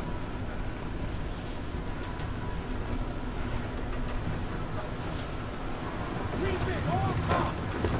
Race!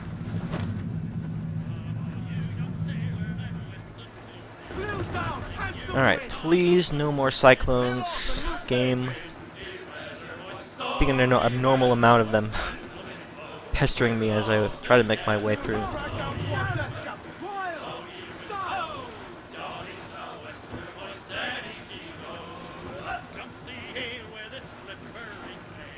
Oh, I remember one thing I wanted to discuss related to what I was talking about in the last episode. Talking about main characters and representations of, you know, various marginalized races and genders, and how the series, the Assassin's Creed series, has been getting a little bit better at that representation recently compared to previous entries in the series, but it has been relegated to like side experiences or non-marquee titles in the series. Of course, I totally forgot Assassin's Creed 3 starred a Native American protagonist, which is really something to see. Connor's actually half British and half Native American. He was raised as a Native American, and then later in life,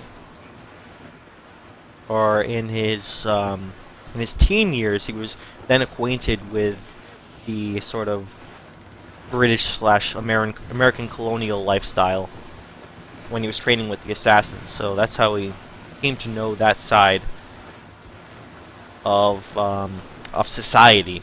So he's a man of both worlds. Really interesting to see that there is at least one marquee title in the series, and actually a numbered Assassin's Creed title that starred a non-white person. And to that effect, I think largely successful. I think as far as Connor's character is concerned, that was his perspective as a Native American living amongst an encroaching society of British and American colonials was one of my favorite parts of that character. His perspective, his unique perspective, and his commentary. When the series could have so easily made it just another random white dude, like say Kenway's father. He's British, or not Kenway. Connor's father, who was also named Kenway, because he's related to Edward Kenway here. He's like part of the same family tree. They have the same last name. Can't remember his first name though. Anyway, Connor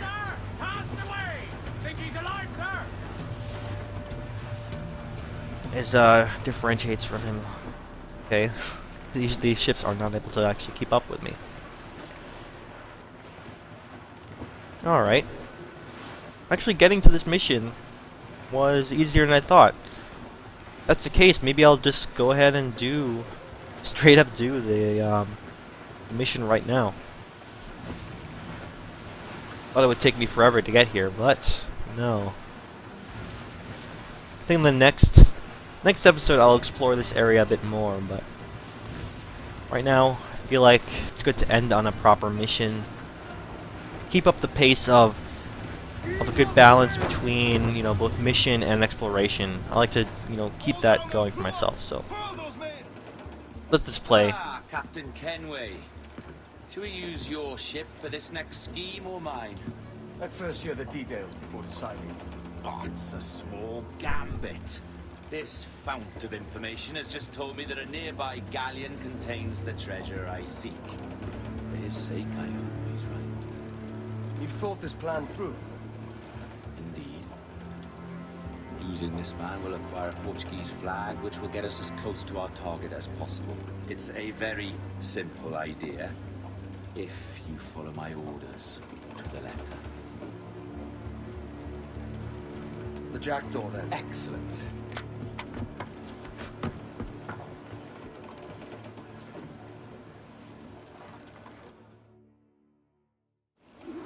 We're underway, Roberts. Alright. So what's your plan? The flagship of this fleet is transporting a valuable treasure in a large chest. Crystal files filled with blood. You remember? We're chasing drams of blood. Is that all? I asked you to follow my instructions to the lector, Captain, but I did not give you leave to question why. I want those blood vials intact, and if that does not happen, we part as enemies. Do you understand? I'll try to, aye. Okay, so this guy we're working with, apparently Place your accent, Roberts. Sage Is it Roberts. the west you come from? Exactly right. A tiny town called Bar. Not heard of it. Aye, you have. I always fancied it should have a placard placed at its borders. Welcome to Bar, the town you have just passed. From Swansea, myself. Ah, a teeming metropolis by comparison. So, if Roberts here is indeed the Sage, which we have no reason to believe he's not, then he knows a lot more than he's letting on. He supposedly has the memories of one of the precursor humans just in his DNA that's he can see and sometimes remember, like having a split personality, according to those letters that I've been finding. So in this case, it is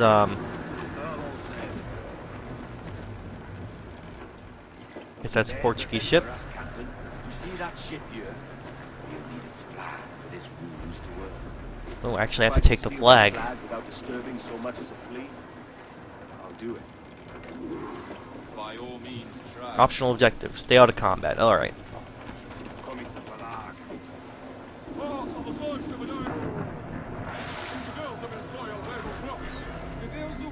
Stealth swim. Como se encontra nesta noite tão formosa? Bem, obrigado.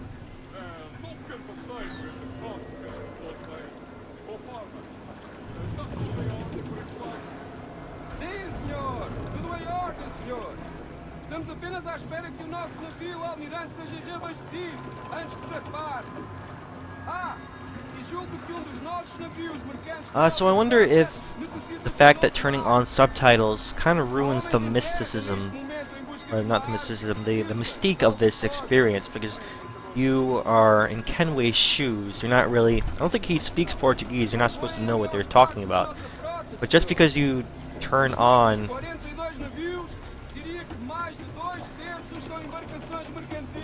subtitles, part of the game, kind of get an unnatural view. Okay, that's not gonna work. Ah, man. I thought it was gonna continue around in a loop, but I should have paid a little bit more attention to that. Be more careful this time. If this scallywag gives us away. So those subtitles kind of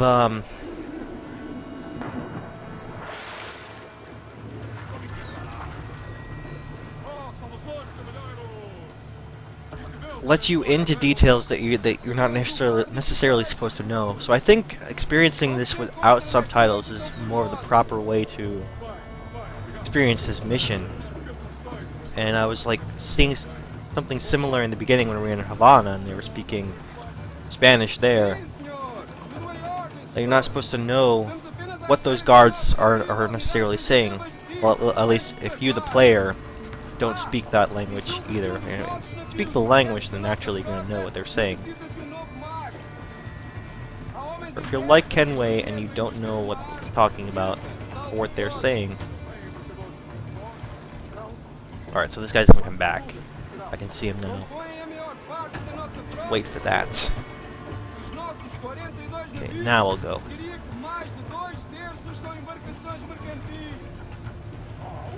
So for my part, I am actually not actively reading the subtitles here. Sim, senhor, exatamente. Daí as nossas precauções. I'm hoping that that will Nestas águas, esta frota necessita de bastante proteção. put me in the proper shoes of Kenway, his experience, not knowing what they're talking about. Let's get out of here. Mas não estou a conhecer o seu navio. Nem sequer transporta a bandeira do rei. Alright. For the sake of argument, let's just say I'm putting this guy to sleep so I can finish this off.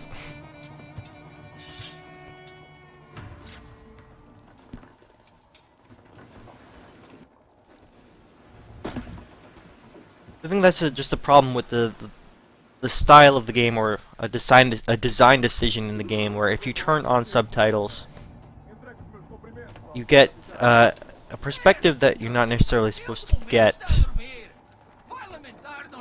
And I don't think something like turning on subtitles should necessarily ruin that experience for you. Unless, of course, even if you had subtitles off, that these subtitles here, the translations, would still appear. And again, I guess that's a deliberate design decision on the part of the developers. So I don't know, maybe maybe that was a conscious choice on their part.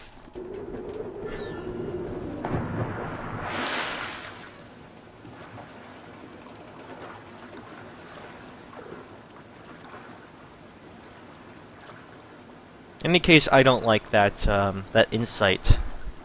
We're supposed to be in Kenway's shoes, and I don't from what I believe, I don't think he speaks Portuguese, so I want to have that same experience, not knowing what these guys are saying.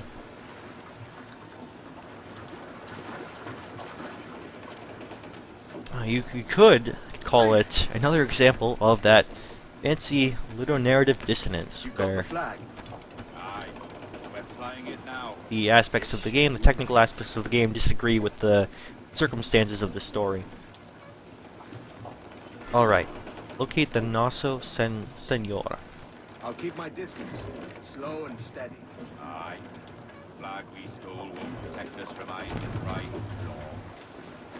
Alright, so I'm now running the flag. Por favor, So senhor.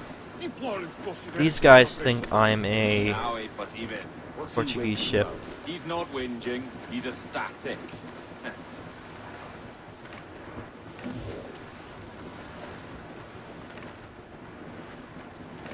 Naso Senora.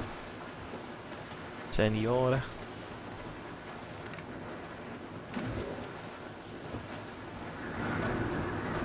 Douse them all.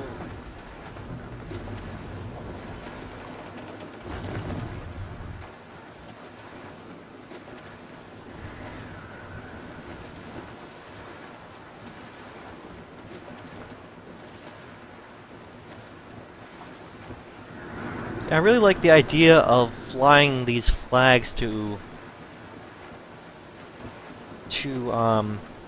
experience a mission more covertly. Like, I wonder why that, that could be an interesting part of the experience overall. Like, what if you could dynamically or at will choose a flag to Up ahead. fly? They're unloading something from that ship. Could that be our prize? Perhaps you should go ashore, Captain Kenway. Find that chest. It contains the prize I seek. Yeah, wouldn't that be a really nice part of that, of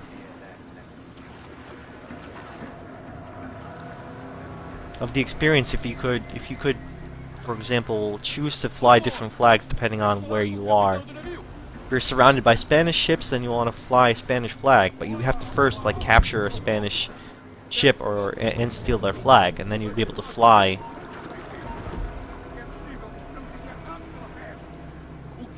You'd be able to fly that flag. So as part of the game, it would require, capturing each one of those flags so you could disguise your ship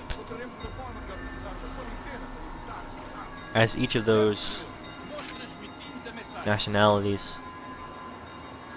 Yeah, I think that could be an interesting part of the game, like switching your flags. It makes sense to me that pirates would want to not always indicate that they are pirates. maybe to their allies, to other pirates, it'd be advantageous. But otherwise, I think it makes sense to strategically fly certain flags. Está aquele briga fazer ali. É a nossa bandeira, mas acho que nunca o tinha visto antes. Alright, so right now I'm paying attention to these guards, seeing which way I can go here.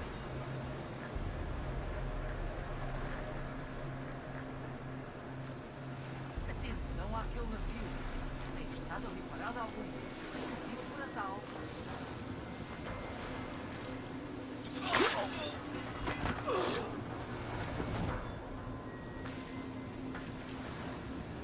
Yeah, read these bodies before they're discovered, or just in case.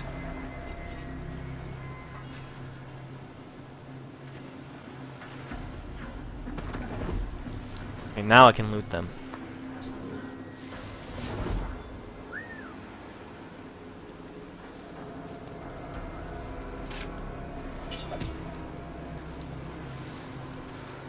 I think I'll stick to a non-lethal here on out.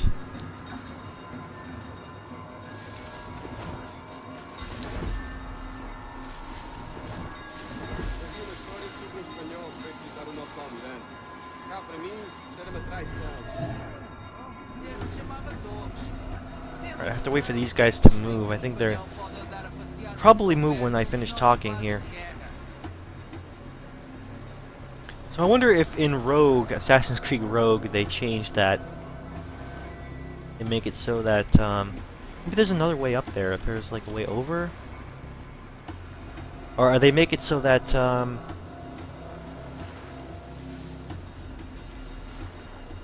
that you can change your flags,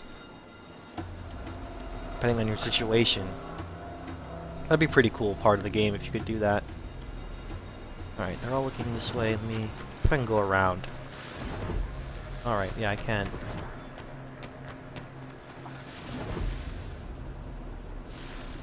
Can I make it here? E a maldição da cozinha, a verdade é que nos faz bem à disciplina. Convés deve ser organizado. Tão limpo como o rato e uma baleia. Isso é o rancor que o capitão nos coloca a... Dang it. Really? Alright.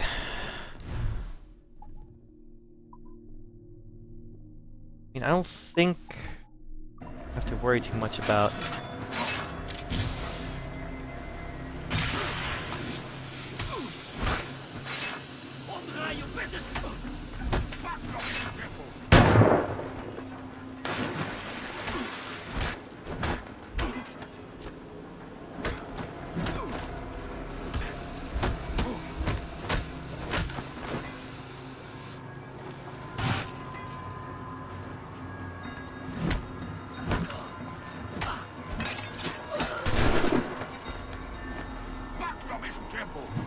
There we go.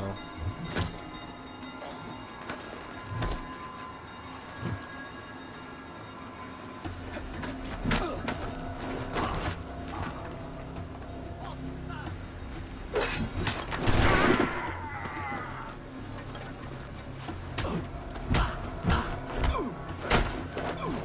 don't think I have to necessarily be covert here. It all went sour, but I think that's fine. The optional objective is not part of this one. Apparently I can be discovered just fine. The blood vials, and...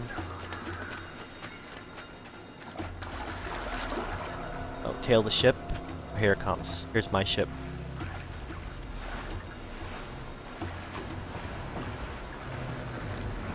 So I screwed up there, but that's okay.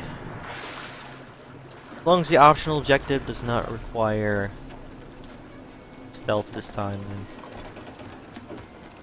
I can play it more naturally and, you know, can mess up sometimes and then recover, continue with the combat there, and continue on with the mission. Where is he? Sleeping soundly at the bottom of the sea. How many men must we kill for a simple prize? As many as drift into our path.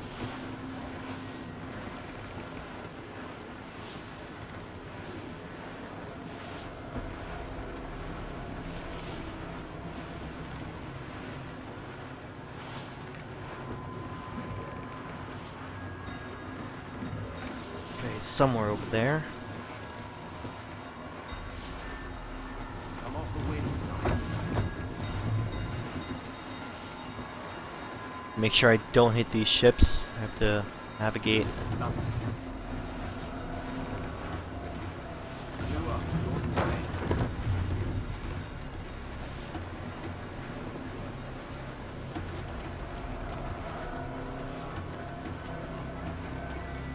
What's there? All we've got. Our treasure must be aboard that galley. Why don't you take the ship itself and save us a bit of time? Aye, that's the way I'd play it. I can bring the jackdaw closer, but those lookouts will be a problem. Well spotted. I'll clear them off first. Alright, another stealth thing. That's why, yeah, I'm liking this mission, the way it is flowing through. Bits of stealth mixed with bits of you know, covert sort of sea stealth. Trying to navigate these ships and pretend to be Portuguese vessel. Okay, so how am I gonna approach this? Probably from over here. Let these guys spot me. Maybe this one I'll try to be more stealthy.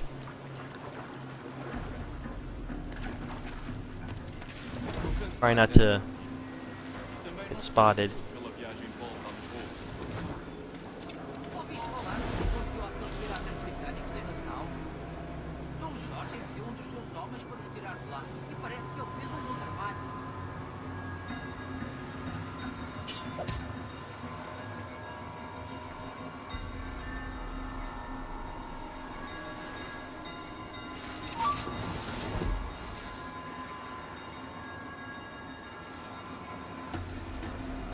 Like a tough time just seeing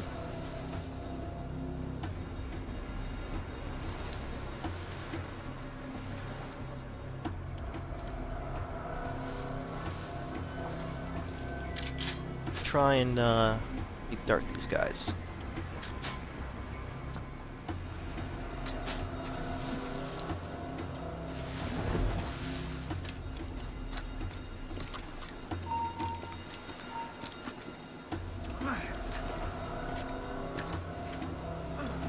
Alright, come on, Kenway. Come on. There you go.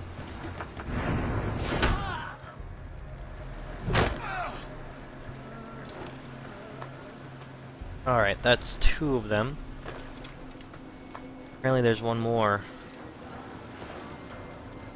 Oh yeah, there is. So some close calls there.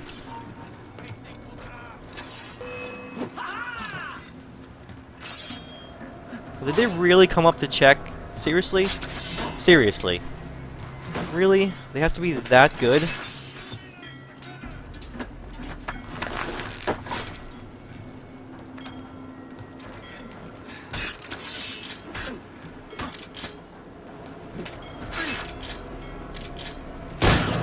Trying to get him to do this. There you go.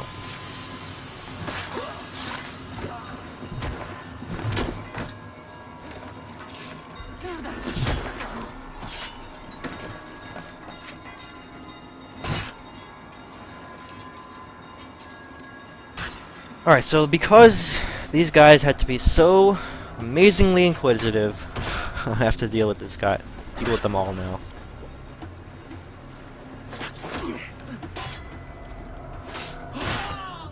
Alright, come on, Kenway, come on. Alright, that's, I should have just never...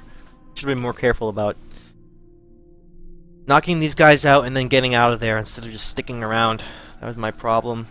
My fault. Yeah, I said I was gonna be more stealthy this time. I should have done that. Alright, so this time I will be more stealthy.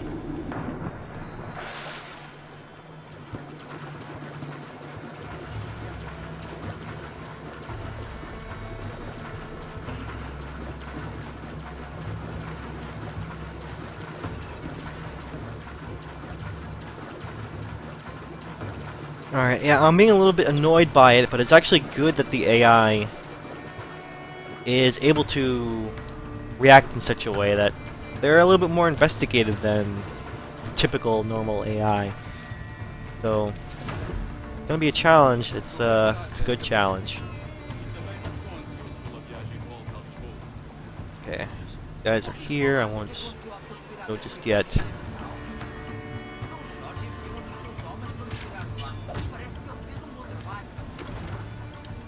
Come on, Kenway. What is that weirdness? I don't want to see that weirdness.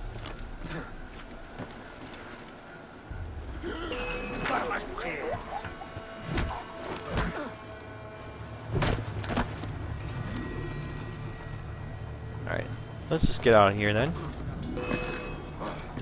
Did they seriously see me? Não pode escapar! No way.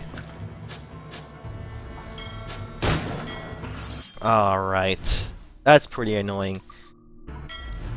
That they saw me from down there, after not being alerted. I don't know how they could have possibly saw me.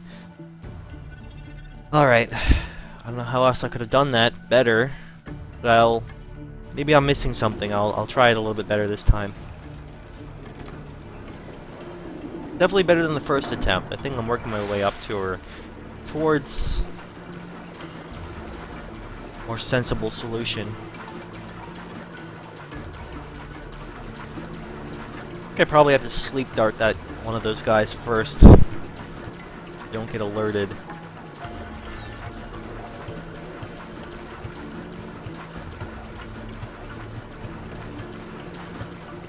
Yeah, I think I'll do that.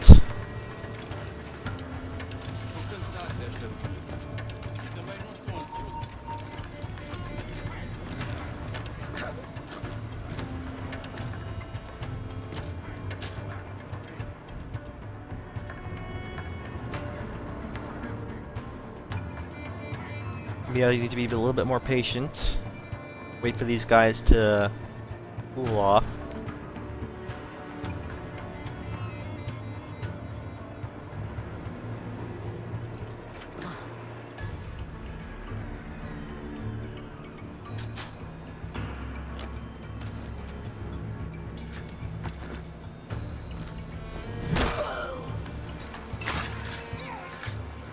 Okay. That is a lot better. Much better solution.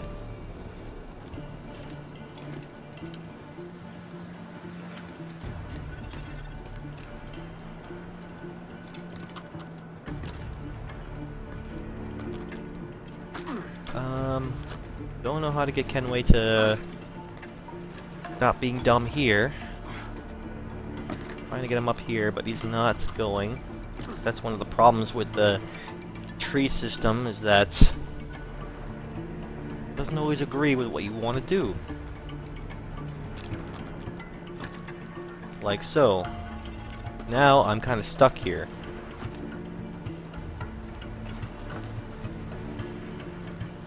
You have to go this way, like this.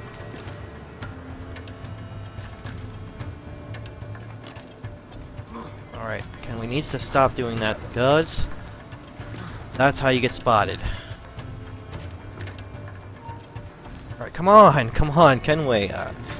I'm literally jamming buttons and he's like standing still, not doing anything.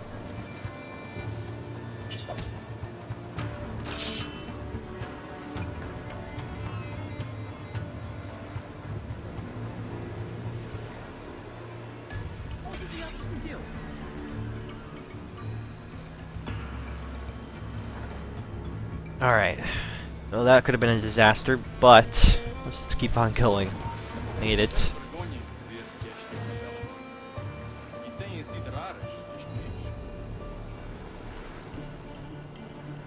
Probably should go the other way around.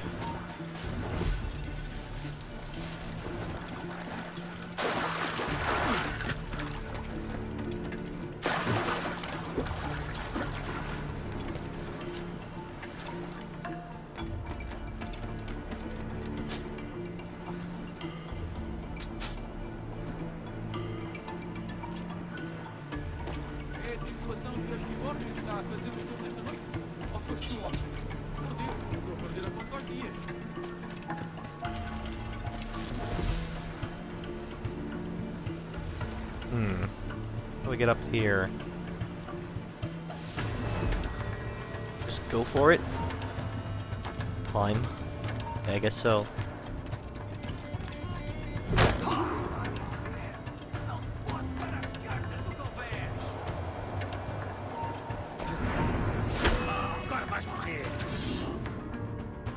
Whew, okay. That was nice and stealthy. Oof, okay. Up until the end there, I guess that's part of the script, is taking over the ship. We've been spotted. Took them long enough. To quarters all, man the cannons! Every last hand! On your command, Captain! Let's hear the roar of this beast! Approaching that with good stealth is probably one of the bigger challenges of the game.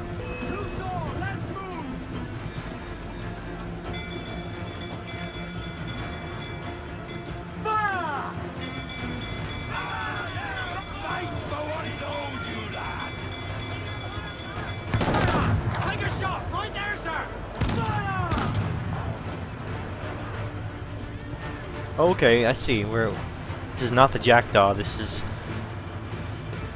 another man of war. That's pretty cool. Another chance to fight against the man of war ship, or fight as a man of war ship. Nice climactic ending to the tale here, or to this mission.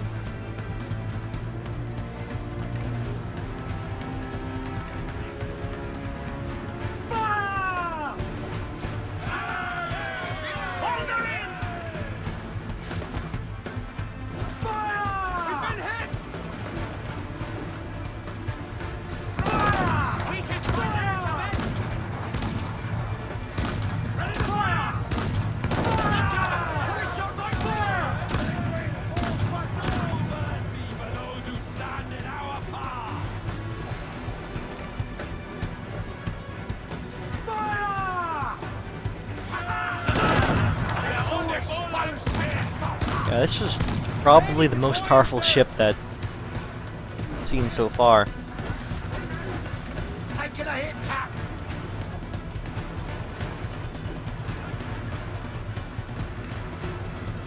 Fire! There's a good shot to cripple her! No!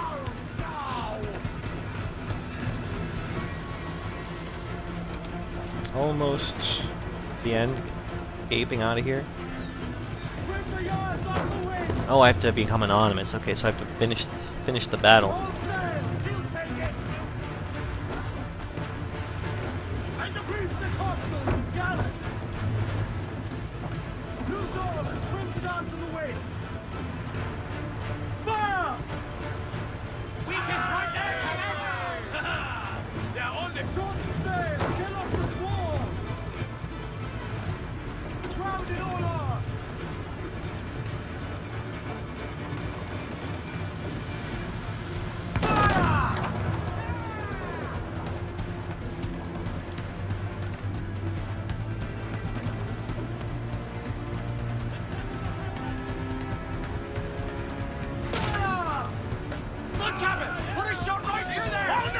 One more ship and I can finally get out of here.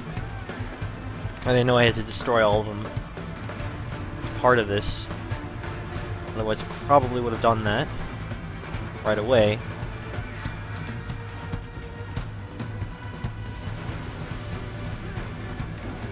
I don't know why the ship is not just coming after me. Why is he staying so far away? He's clearly out of range himself, so...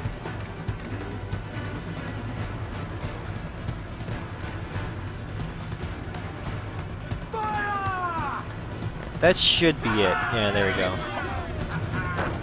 Fancy a wee swim, do you? Time's up! Let's get moving! Bring the yards off the wind! Loose all! Let's move!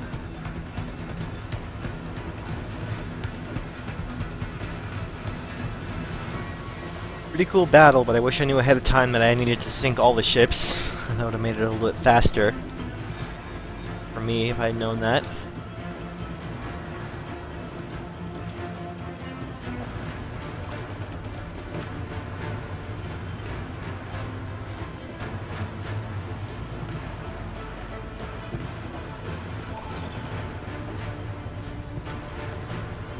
Okay. That should be it as far as the mission. Ah, the Templars have been busy, I see. Lawrence Prince's blood. Useless now. Woods Rogers, Ben Hornigold, even Torres himself. Small quantities kept for a special purpose. You must take me to the Observatory, Roberts. I need to know what it is. To what end, eh? Will you sell it from under my nose? Or work with me and use it to bolster our game? Whatever improves my lot in life. How ridiculous. A merry life and a short one, that's my motto. It's all the optimism I can muster. All right, Captain Kenway. You've earned a look.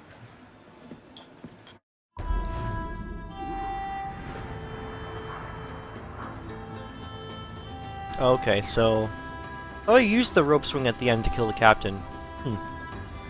Alright. Well, apparently, I did need to stay out of combat throughout the whole thing. Well, I thought I did. Maybe just towards that I don't know. I can revisit this off stream, I suppose. Not important to get 100% sync. Especially since this one is like a really long mission. I'm not going to do it over again on stream. Use a rope string to kill the captain. Thought that that's what I did. Apparently didn't count. Alright, so as far as the memory goes though, I think it's one of the better ones. So 5 stars for sure. Great use of both sailing and stealth segments. Really like that. And especially if you're able to manage it on your own. However, there's one thing you could say about the optional objectives. I've said it before, is that making sure you do the optional objectives makes you suggests that you perform the same way that Kenway did the mission. However, it's at odds with like the freedom of the game itself and making sure that you're able to play the mission how you want to play it. So I guess that's inherently one of the big challenges of the series of Assassin's Creed, is the fact that you're reenacting someone's life, and how you want to do combat, for instance, might not 100% align with how they want to do, or how they actually did combat, because this is past tense history. So that's something that I really haven't thought about too much before, but maybe I'll explore that a little bit more later on in future episodes. But yeah, that's an interesting topic about the game. It's just that because you are reenacting